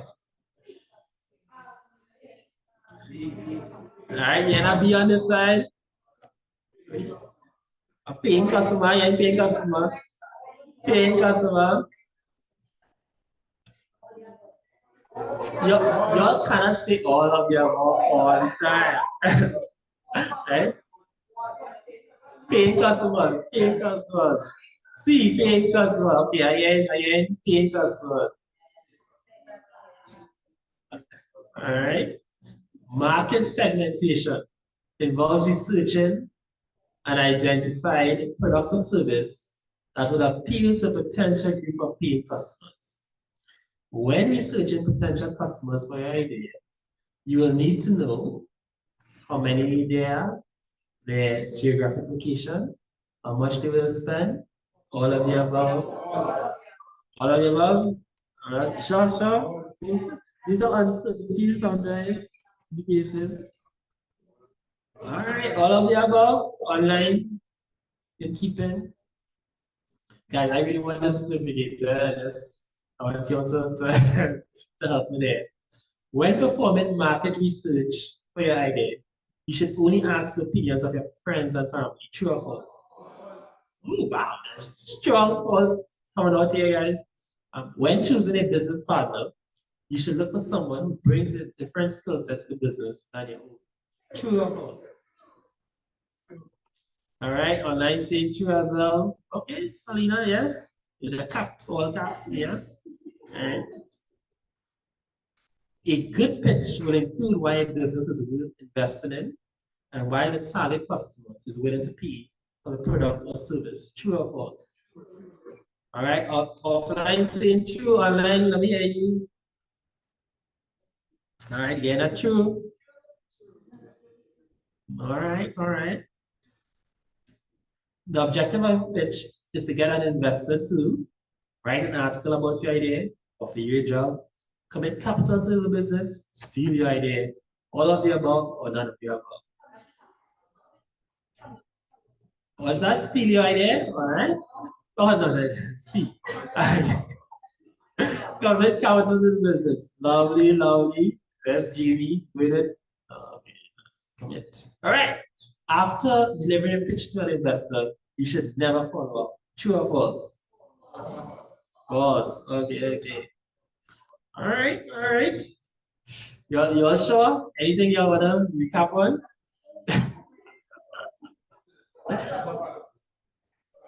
What's that? All right. Okay, you have 5 failed attempts to answer. All right, so let's see how much you're right. Submit. Woo! One of your answers are incorrect.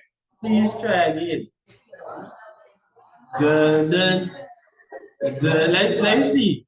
So you're getting 13 correct, 12 correct, 11 correct, 10 correct, 9 correct, 8 correct, 7 correct, 6 correct, 5 correct, 4 correct, 3 correct, 2 correct. Dun, dun.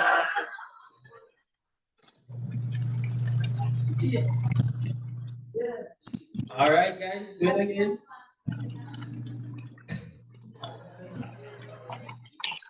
All right, so yeah. So we have Angie saying number 1, Kavita saying number 1. A, all right, you're good, A. A business model should not include a description of your customers. You're sure? All right, Yana, no. B, Yana, B. All right, Yana, B. Well, you're a former attempts. Think we received. All right, I see B's. I see B's. Woo, you say correct. Yana, A. All right, let's see how much B's. 1, 2, 3, 4, 5.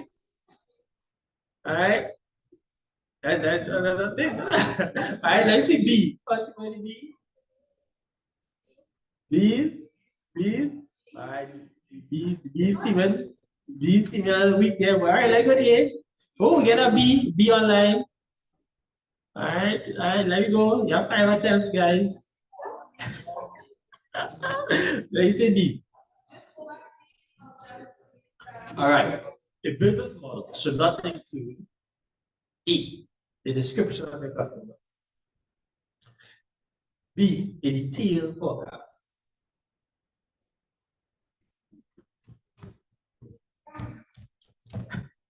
Let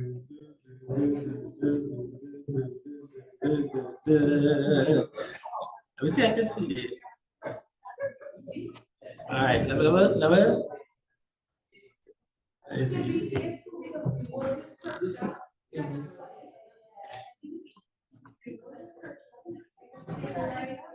All right, see online people saying good. Brian, yes, you do. Right on Brian's asking to get the recorded, make the recorded available. All right, submit and get a certificate.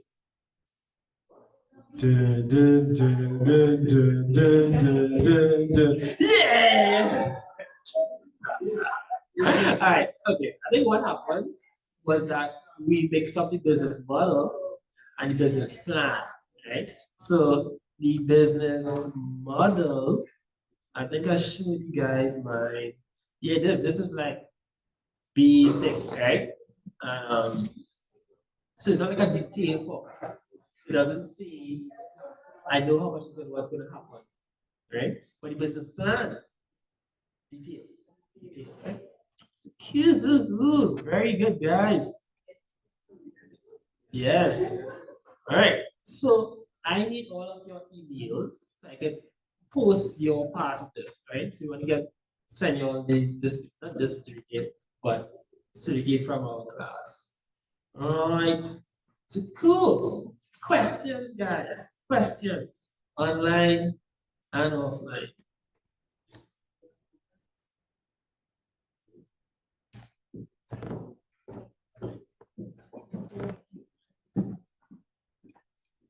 All right. So remember. Oh, that's great. Thank you. One thing about it. Right? Yes, yes, you will be. All right. So let's hear from our valuable host, the chamber.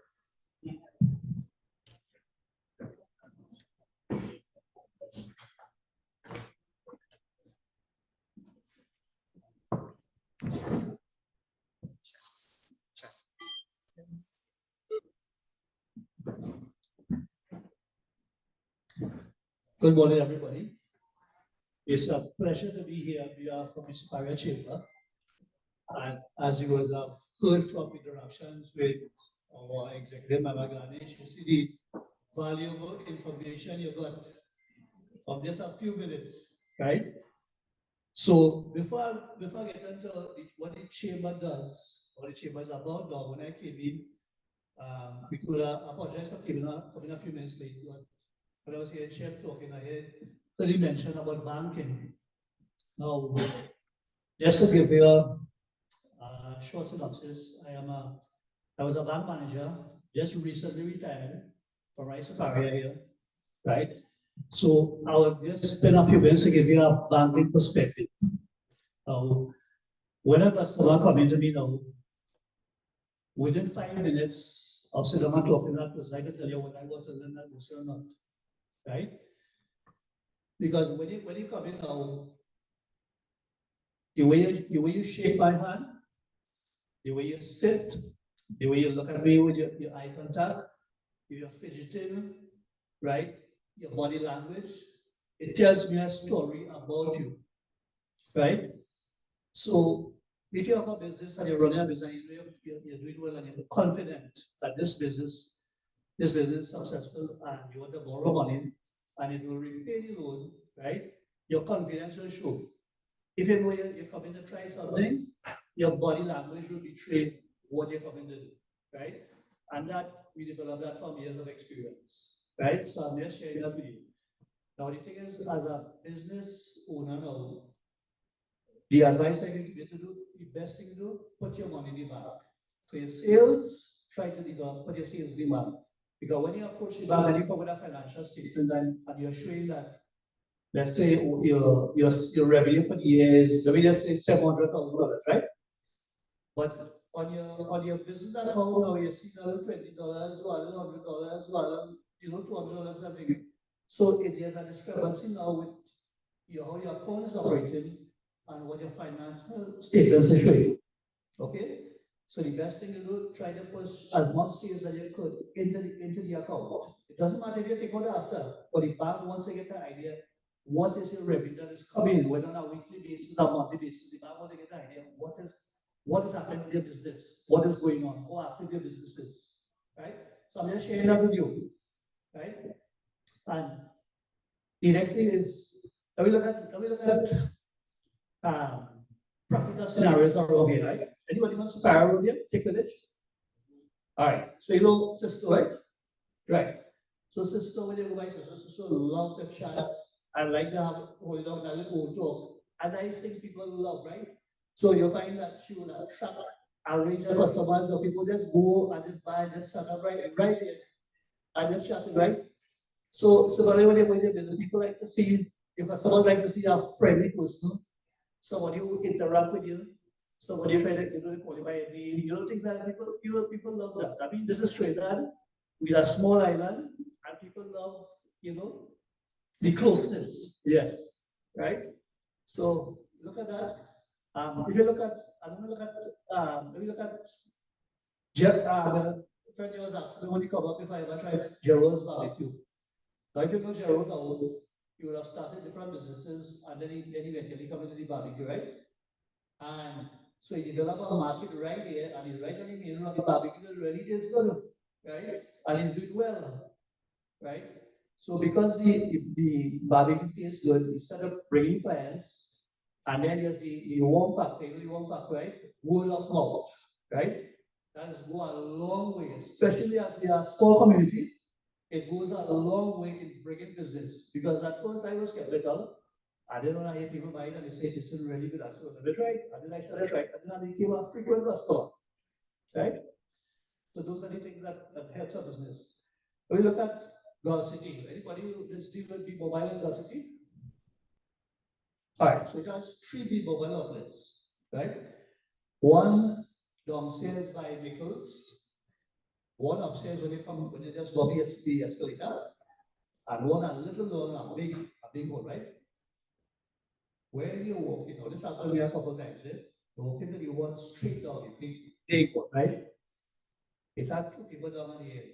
And when they go the place empty, they barely have anybody, and they go watch him cut and watch him hard, like, like, we you come here for, like, we don't want to deal with you, and watch on. I tell you, it's not one occasion happening here, it happened to be more than one occasion. And when you go by the other 2, now, you're very friendly, very helpful, always willing to attend to you, so it is, so I'm just showing, I just give you some little tips that you could use in your business, right? When people come, your facial expression, the way you approach them, it says a lot, right? It's a silent language that is conveyed to the customer, whether you're glad they come here or you're not glad they come there, right? So I'm just giving you some little tips. Now the other thing now, in my experience in banking now, sometimes you would go around visiting customers to get business. Now you won't get right, you might get right away, but sometime down the road, whether it's 2-3 months after, whether it's a year after, they will remember you, that you came to them and you spoke to them and you shared what services you offer, and they will come to you, right? So just bear that in mind. It may not happen right away, but I say that somewhere down the road, it will pay off, okay? So those are the things that you have to look at. Now, in regards to what the chamber does now, I'm gonna bring this feature I draw up here. But I'm not going to see the previous page, right? So I'm just going to give you a little basic of what the chamber is, right? I'm just going to take a little sentence for what the chamber does. The chamber represents the voice of business, and this directly highlights one of our primary functions to members, and by extension, the wider business community, right? Basically, that's what the chamber does. Now, we are part of the umbrella organization, which is the Confederation of Chambers. It's about 12 chambers operated under one body called Confederation of Chambers. And that is where we have the power, right? So I'll give you some practical experience. So, a couple years ago, he was a member of this family. They came out and it's on social media, they made some comments that didn't go down too well. So the Supermarket Association, in connection with the massive stores over there, decided boycotting this business, right? The chamber now got involved and said, no, right? You can't do that because if one person who is a family member, yes, but they're not affiliated with the business, said his comment, you cannot hold the business to ransom, right? So because we were a voice now for that business now, right? So we give that business sort of protection there, right? And then they had to retract their decision that they made because it was unfair, right? That's exactly the power that the chamber has, right? And then I'll give you a personal experience now. I had a relative who was traveling to go away to study, right? During the COVID period. Now, she was supposed to go in August to take up university, right? So she went to the US Embassy in around March to get the appointment. But every time the appointment he put it up because of COVID, right? So coming up closer to the period now, coming up in June now, she got the appointment. She got another appointment. And it's so happened on the date she got now, the US made that a public holiday, that was Juneteenth day. So that we got thrown off again. So when they get thrown off again, on put off to July. So bear in mind she has to be in university from August, right? So we sent mails I think to the embassy, I think, and then she got the appointment, she went and did the fingerprints and everything, she did what she was supposed to do. And I told her within 10 days she'll get a response. So 10 days passed, nothing, 15 days, nothing. So then we sent a mail to the embassy. Now the embassy said, well, something was off and then go back and go back the whole process. So we went back, we did the process, and then they told us, well, you still waiting 10 days. Now the time was running out now, and she had also purchased the tickets now to travel. So I contacted the chamber, and the chamber said a letter, official letter now to the embassy now indicating the urgency and the importance, right? And that letter went I think the Monday. The Friday, the embassy called us and tell us everything approved, and she can come to country passport. And Monday she had also fly because that ticket was already booked. To tell you that the chamber does assist in many different ways. I should tell you, we have monthly meetings. And every month we have people asking for requests for donation or help in something. When we had an issue with WhatsApp, recently it was taking 2 weeks to get water. We had people calling the chamber to ask if we could intervene to lend a voice for them to get water. So that tells you how the chambers are such an importance in the community, right? So if you're not a part of the chamber, I'll invite you all to join the chamber. Okay? So that's where we start. We try our best for the community. We are a non-profit organization. We have to raise funds through different things like raffles and curriculums and things like that, right? So that's how we raise funds, and those funds we raise, it goes back to the community, right? It goes back to assist people in many different ways. So I want to thank you this morning for giving me time to share what we do and to share my personal perspectives, right? And I hope it will be of some benefit to you all, right? Thank you, and thanks to Sadiq for inviting us here this morning.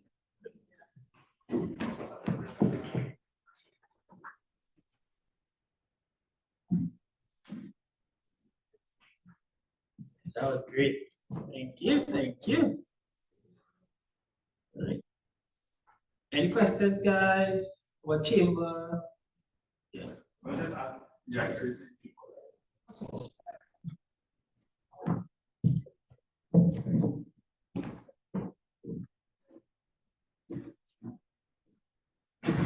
Morning, guys. Our chamber, Superior Chamber, our motto is enriching our community, right?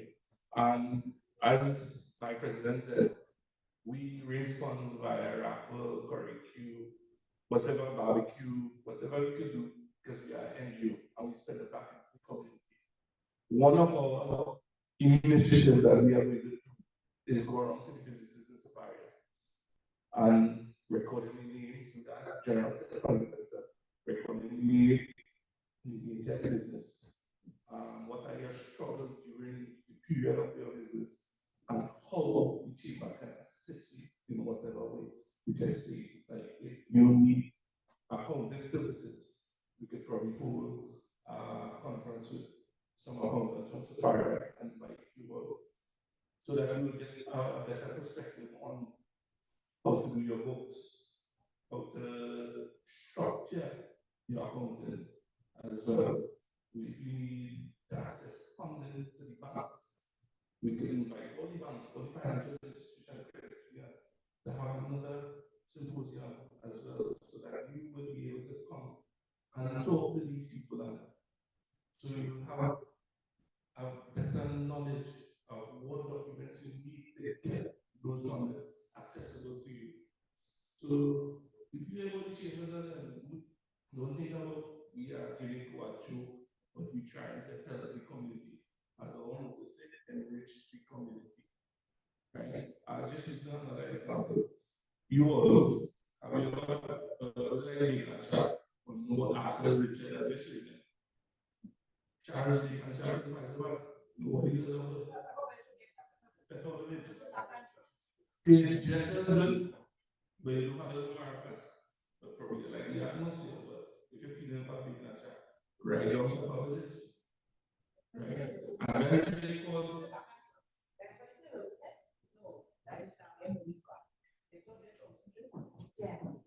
that's what we call networking. We network, we enrich our own community, we send money within the community. Rather than, I mean, I understand that it's like the outside atmosphere, but we start with our community first, right? All right, then. Thanks a lot for having us here. Enjoy everyone.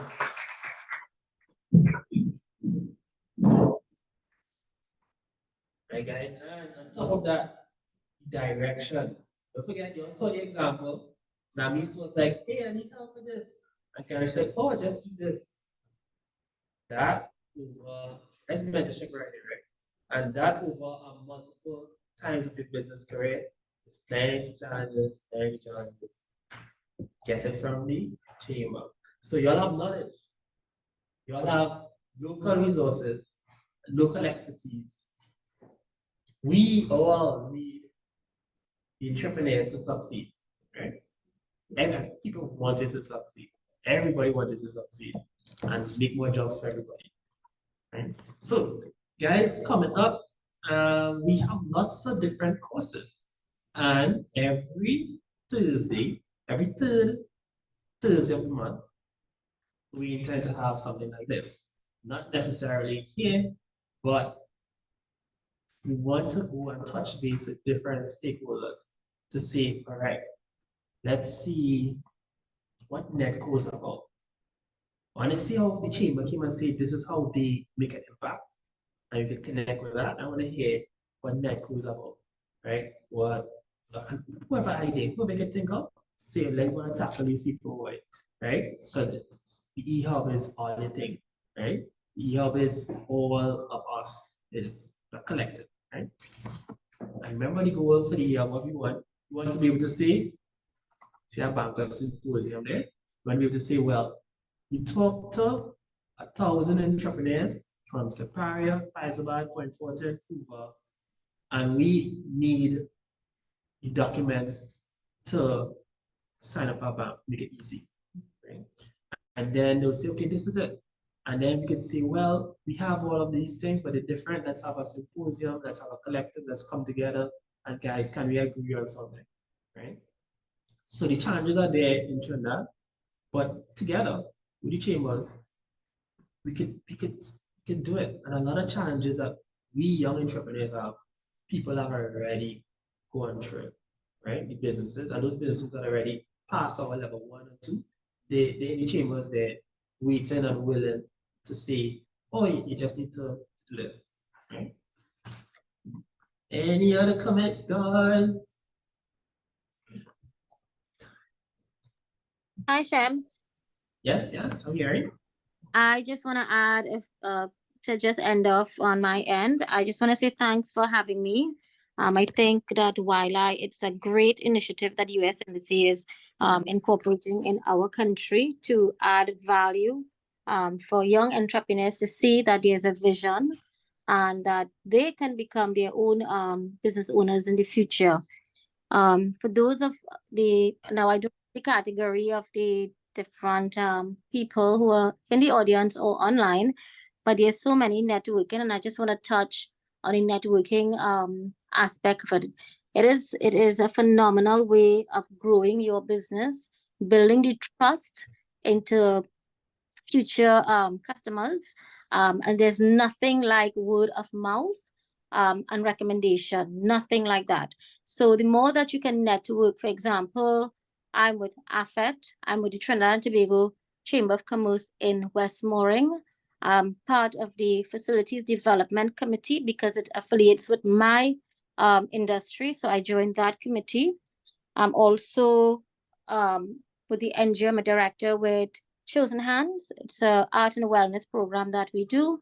I do volunteering with Sewa TT.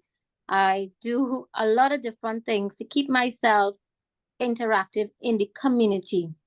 It is very important that as we develop oneself, we also give back to community in the way of going to do charity in some way or the other. Rotary is all over the country as well. They have different segments, different branches, sorry, that you can join in. I know there are some places will have criterias, but it's good to get involved. You don't have to become a member in every single NGOs or whatever, but do something, get a network, people will start seeing you. And one of the things I'll say, show up.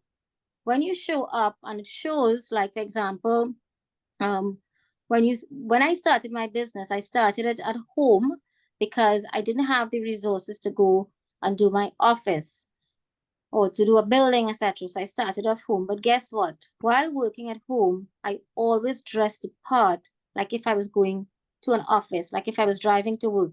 So I'll put on my work suit and I put on my shoes and everything, put on my lipstick, whatever that made me feel happy. And I know I didn't have on short pants and a t-shirt while attending to customers. And guess what?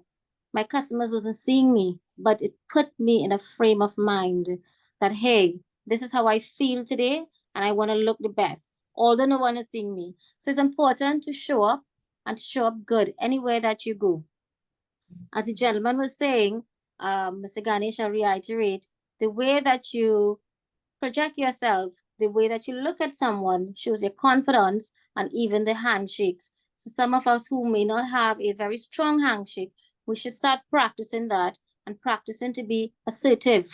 And your vocabulary as we speak should expand in terms of your business. And as I say, you should also be walking what you talk as well, you know? So these are some tips. I just want to say thank you all. Try and join in some of the organization. Read as much as you can. Your business newspapers like the Business Guardian, they are very great. You can get them online or newspapers and you start reading. See what works for you. And anybody wants to reach out to me, you can check me, Leela Ramsing on LinkedIn. And I'll be happy to connect with you. It's a great platform for networking, for getting business advice, etc. So you can check out. And if you don't have a LinkedIn profile, now is the time to go and get on there. So thank you and all the best to the entrepreneurs. Thank you very much, Lila. You were exceptional. Your input was undeniable. Thank you. Namis?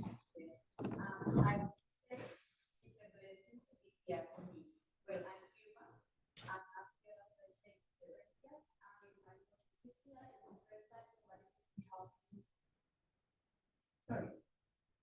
Oh my goodness. Everybody knows me. We're not busy with things you about that. No, but it's private business. I'm sorry. I get I just take note of it because I'm giving the people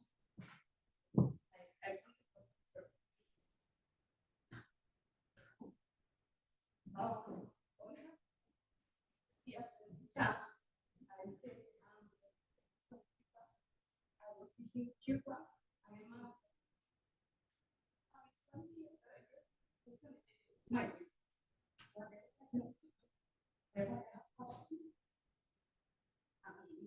nobody really knows what they have. We know why it's here. Because everybody, well, not everybody knows what this is. I don't know from you. I know it. And I have paid for the house. I don't have to. And I don't know that.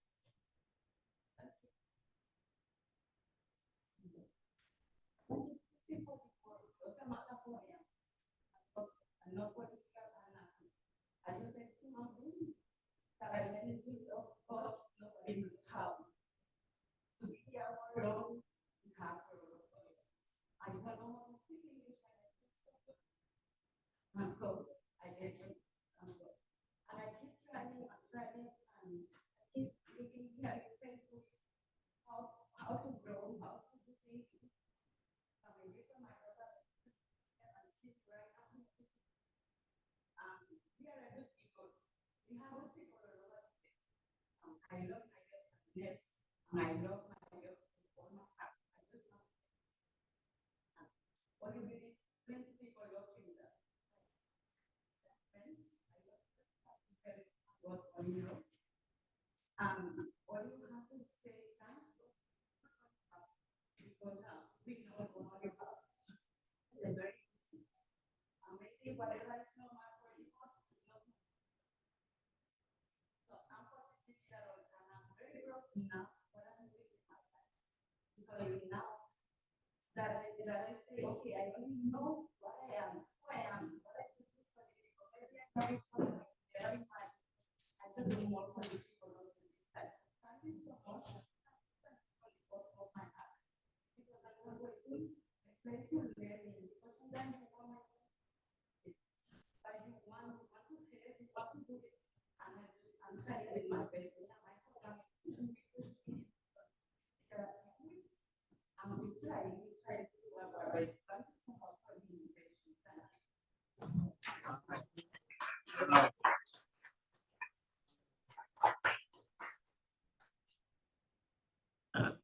That's amazing, right? And coming back from while we always wanted to make an impact. That's it.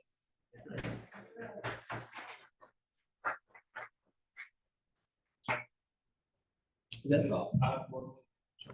So in any business, any business, I really feel that, right?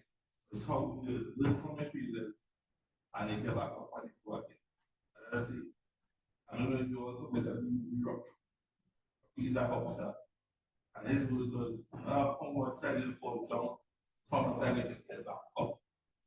And that's what we need to take an example of. Right? I think what I would want to ensure is that everyone here could continue to have access to the resources, right? And at minimum, it is the resources there for now, but yeah, we need to have access to internet, right? And well, that's essentially it, right? So, and sometimes even talking it through with person is key, right? We are doing this every Thursday, but I would love if we could continue to connect, like the superior folk could come together every Thursday, right? So every third Thursday online. So every third Thursday, if you could come back, right? If it's here if possible, we come back and go through together. The consistency is key, right? The consistency and the connections. You keep that up, you have a good idea. Many times, you would see somebody already has a solution and you just need to see it. You just need to hear it. You just need to them to tell you, oh, why don't try this, right? And the encouragement, right? But chef. Sure. So, I mean, 20 years ago, we have that. Now we have that. And he said, internet connection. And you could access the website at any point in time. Correct. And the line in the code.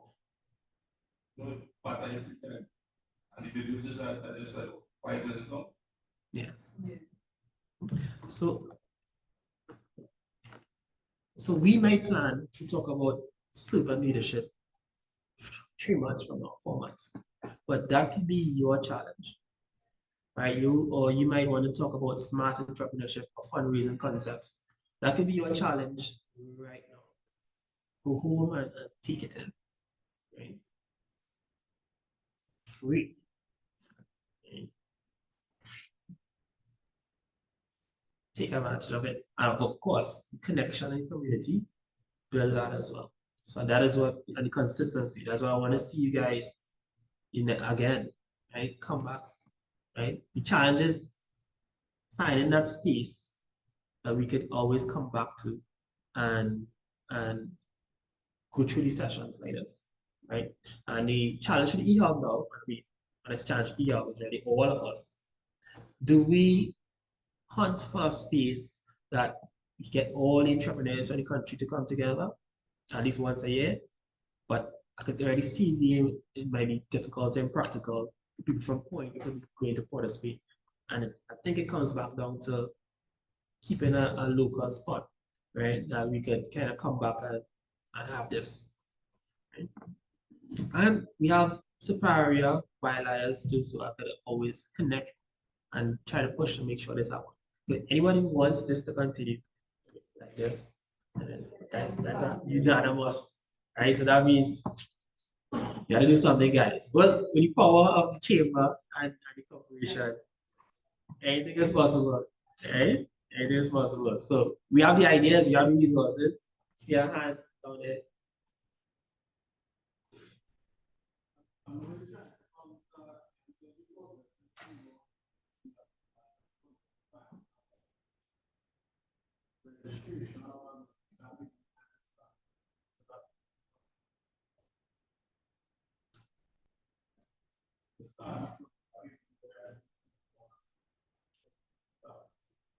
Okay.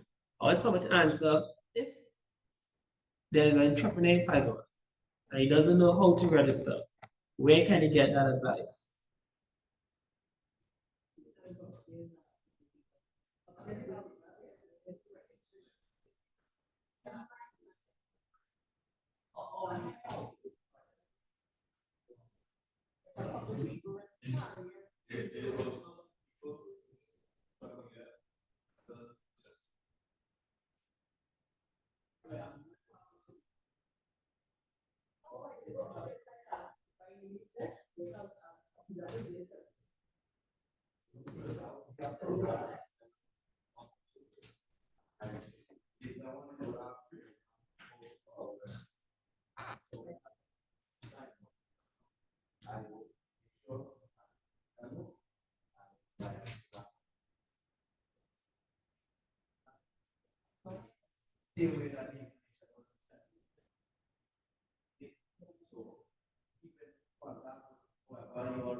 To see.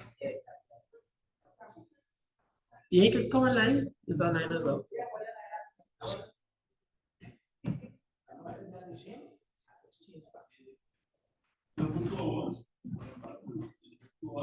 Yeah, tours. Once we behave, the stores. Right? So yes, I like that. So what I'm getting is we build a group, right? The WhatsApp group. I love how we were quickly able to communicate a challenge that all of us face in terms of what are the steps to register business. That's very localized, right? And we can now say, all right, let's target that specifically. And that's what we need to do. We need to be responsive to your needs and where you are in the journey. Right? Yes, let's look at that. Okay. Any other comments, guys? Hello, excuse, Mr. Williams. Sure. You're hearing someone online? Go ahead. Yes. I had a difficulty with the audio, but Okay. I sort of tried to jot down some of the points that they were showing. But I want to know, like, I missed out on some because I'm using my phone. So I want to know if I want to So, back, well, able to see the points that you were displaying on the screen there. What what do I sure. have to do? So we have your emails and we will send you the recording of the session, right? As well as the links to all the resources, right? And I'll make sure there's that link and us in there. So you'll have access to all that. When is our next meeting? Thursday every month, same time, same time, unless our host advises us differently. So let's say if you're going to let go and you just can't do it that time, then perhaps you will be forced. But the goal is the third Thursday of every month, same time. Uh, And looking forward to and see how much you guys. Lots of good stuff. how much What's classes that? in all? How much classes in all? Well, our grant, we run for a year, so that's, yeah, there are more than, but I see no reason to stop. We have 23 courses online, but that is the topics provided by the US State Department, but there are other topics. So it's funny, I was thinking about it, but the power of storytelling as an example, and the president spoke about it, how you present yourself, right? So I'll just show you, for example, right? Before I did photography, I would actually stand like this. That's a pouch, right? And then I read photography and I was like, wait, how you stand affects your confidence. How you look, right? I take photographs and I see the people, how they put forward themselves. So you walk into a room, you're an entrepreneur, you're selling yourself, and people assess you visually from the get-go. So there are things that, and I spoke about it, you walk into that bank, because I mean, happens to everyone. You walk into a room, and there's just one person to convince. And this is all you have to do is convince them to take a chance on this person. And your posture sets you back. Your dress sets you back. Right? So there are lots of localized things that we need to teach ourselves. Right? So I can identify and say, wait, boy, keep hearing a lot that the process to register is difficult. Right? And I get that. I get that personally. I went to try and register online, and someone told me it's impossible. Then I went to policy to do something else and say, oh no, you just need to do this. Right? And perhaps that is something we need to look at, not just locally, in terms of Pfizer and Sparrow, but perhaps think of it as what is the steps? What is the steps in Trinidad and Tobago? The 1, 2, 3 steps that every entrepreneur can follow. That says, okay, this is how to register business. For partnerships, for the individual, for all of this happens. So these are the things that we need to respond to and getting questions like that. Does it? One of the things that I really see when you register online, if we need to plant the trees that if we don't have information about protection. When I tried that, I don't know nothing about it. I don't know how to give. Definitely. And I will double down, as I said earlier, when we looked at the online folks, she's saying that the challenges banking, and that was recognized, right, as part of the funding issue by entrepreneurs in the mapping grant study that we did. And that challenge is a spectrum. So you would have people that say, like when we had the meeting before, and someone registered that, hey, banking is an issue. Another entrepreneur from the bank gets up and says, hey, I just went by Republic Bank with $100 and I was able to get really same day. Right? But then you'd have other persons saying, boy, they just don't want to give me money. Right? And this is a real fight down and can't do this. It's a spectrum of issues. So therefore that is one guideline for you, for everyone to come and say, all right, this is how it's done.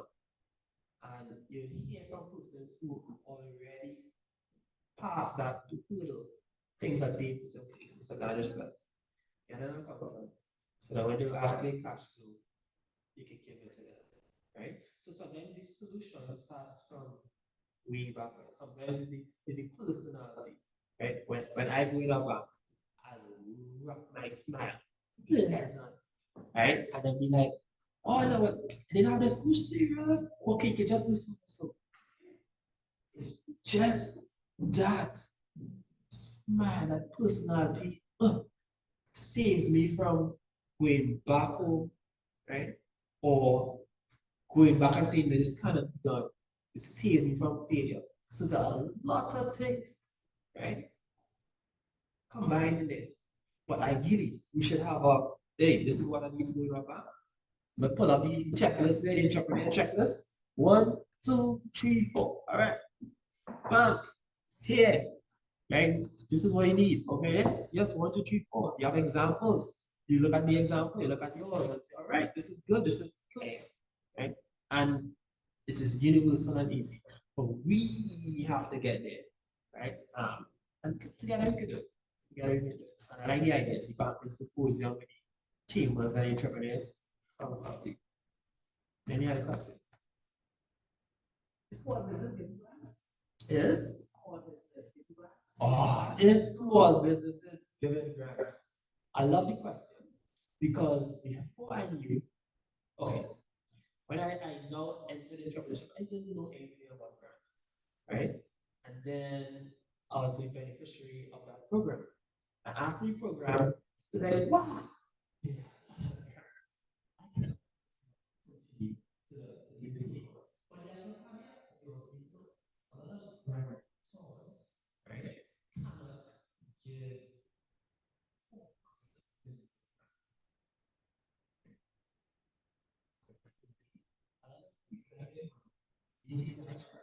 so they have to only give charities. But there are some ways, right, that for-profit persons can get. So you have to know the organization, right? Know the entities, know the grant space, right? To say, okay, Polygon has something, and I think Marcia and some kind of something recently, and we have this kind of opportunities. But then it's really important comes in direction. Because it's possible in this workshop. And they will tell you when you go to a market, right? What you're really looking for is, do you want a solution that you're trying to solve?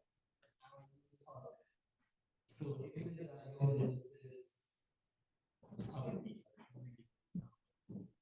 no one cares that you just want to be a photographer.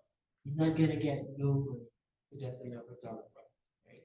But if it is that you want to photograph the cultural aspects of Safari, right? Then the local corporation might say, hey, I just support this initiative in many different ways, right? And also, and that, remember that grants or support isn't only financial, right? So in this initiative, Ehub would have gotten some money from USSD, and we would have gone to the local corporations and say, hey, we can help. And they say, yeah, they can help. They can help with location. They help with finding you guys, right? They help with supporting, connecting with the Chamber of Commerce. Right? There are amazing amount of ways help and assistance could be rendered apart from grants. Let's not keep that in mind. Any questions?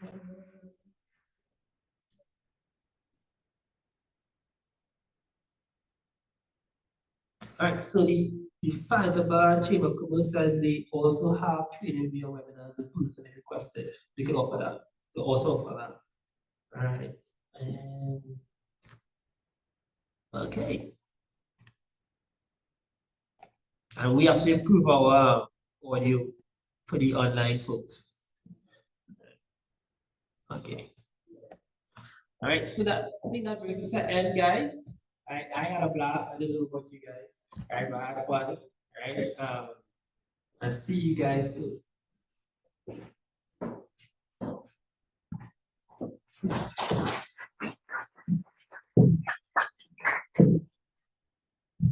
I think we do better than that.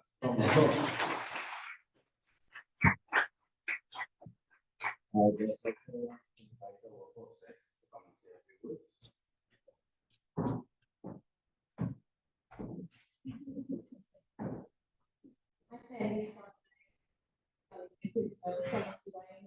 I am the corporate secretary for our corporation here in Mohammed. I'm one of the chief officers of the corporation. I make these remarks on behalf of our chief executive officer, and we welcome her to swear to our mayor of the corporation. I also make these remarks on behalf of him. Today, I want to extend our heartfelt thanks to the facilitators for providing such a wonderful opportunity to young entrepreneurs wanting to learn how to start a business from scratch. I've heard some of the comments briefly, and it is something that, as a young person, too, the information can go a long way by just being guided. In the era that we live in, as you all have mentioned, technology is critical for developing, wanting to learn, and I'm very happy to also be part of this process on behalf of the corporation with our change agent who would have been a leader and instrumental role in having this. So once again, on behalf of this part of our corporation, I thank everyone for attending. I do hope that these successions fruitfully proceed and their assistance can be given and shown that corporation will demonstrate its assets. Thanks, everyone.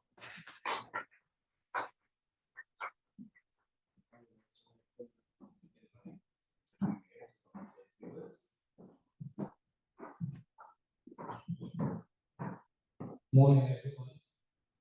I'm very happy to see you all here this morning. First of all, I want to thank all the presenters this morning. You're very office, very busy officer. I apologize that I couldn't sit here and taking everything that was said this morning. But it took me a little bit of Mr. Shemeon saying a short while ago. The business of the business, that's all.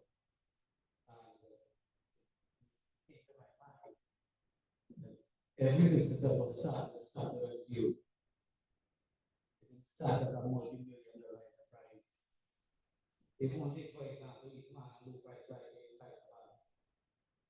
For those who can recall, who close to my age, as Mr. Shemeon recall, his business started on Spiral Junction with a dry goods shop and a little rum shop. And today, that business is spread across the entire country.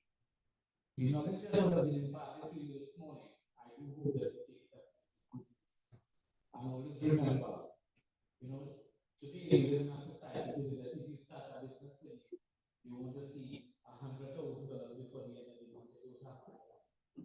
It takes time, it takes effort, it takes money.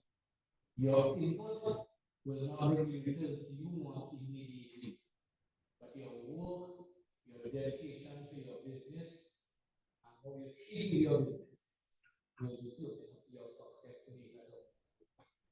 I am sure that session like this, if you do need further advice or guidance, I am sure that the presenters here will be willing to come back and do another session for you.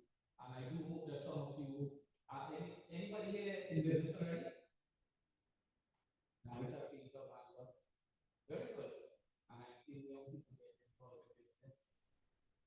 So that's a very good sign. So I do hope that the rest will take part and take the information that was imparted to you this morning and put it to good use. I know the economic situation in the country is not good as we would like it to be. But if you sit by and wait for that to change, then you'll be sitting right here for the next decade without doing anything. You need to start somewhere.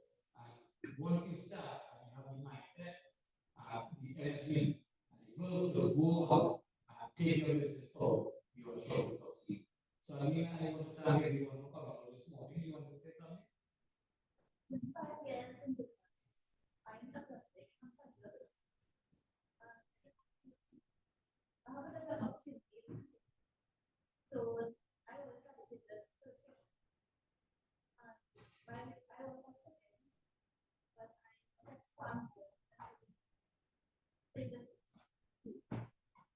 So you're in the food industry.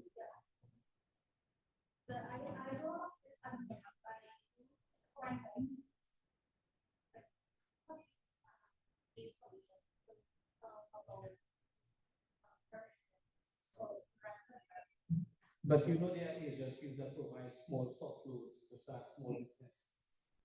Have you tried that? You haven't? All right, well, what you do, you come and check in your office, you give my number, maybe I can assist you with that regarding the small $50 loan that the small business development company is offering. And right now at this point in time, a $15,000 where you can get that to put into your business and expand if you want to do so. So there are many opportunities available through government as well to assist with small business and so on. But don't throw one thing to the money and spend it and pay it back. That cannot go well for business. So again, I want to thank the presenter this morning. I want to thank two my two council colleagues in the back there, Mr. Lamar Victor and Mr. Ali. Being here this morning, you have a very good man, Mr. Chidi, who came from the Barton sector. He's the president of the Siparia Chamber, and I'm sure that the knowledge that he has imparted was well received by you and your representatives. Good news. So again, I want to say thank you all very much for coming out this morning and making this lecture a success. Thank you very much.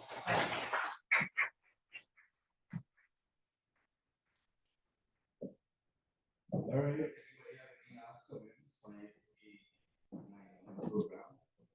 Any last comments, anyone?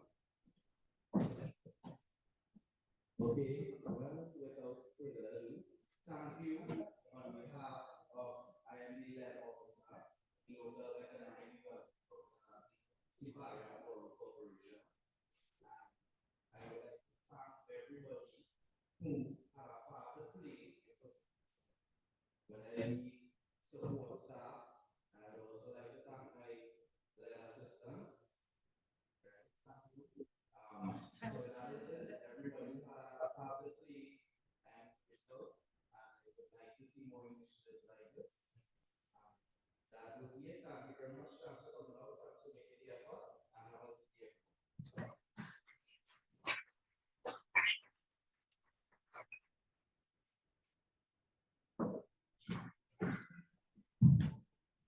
Yes, what any part of anybody needs, feel free.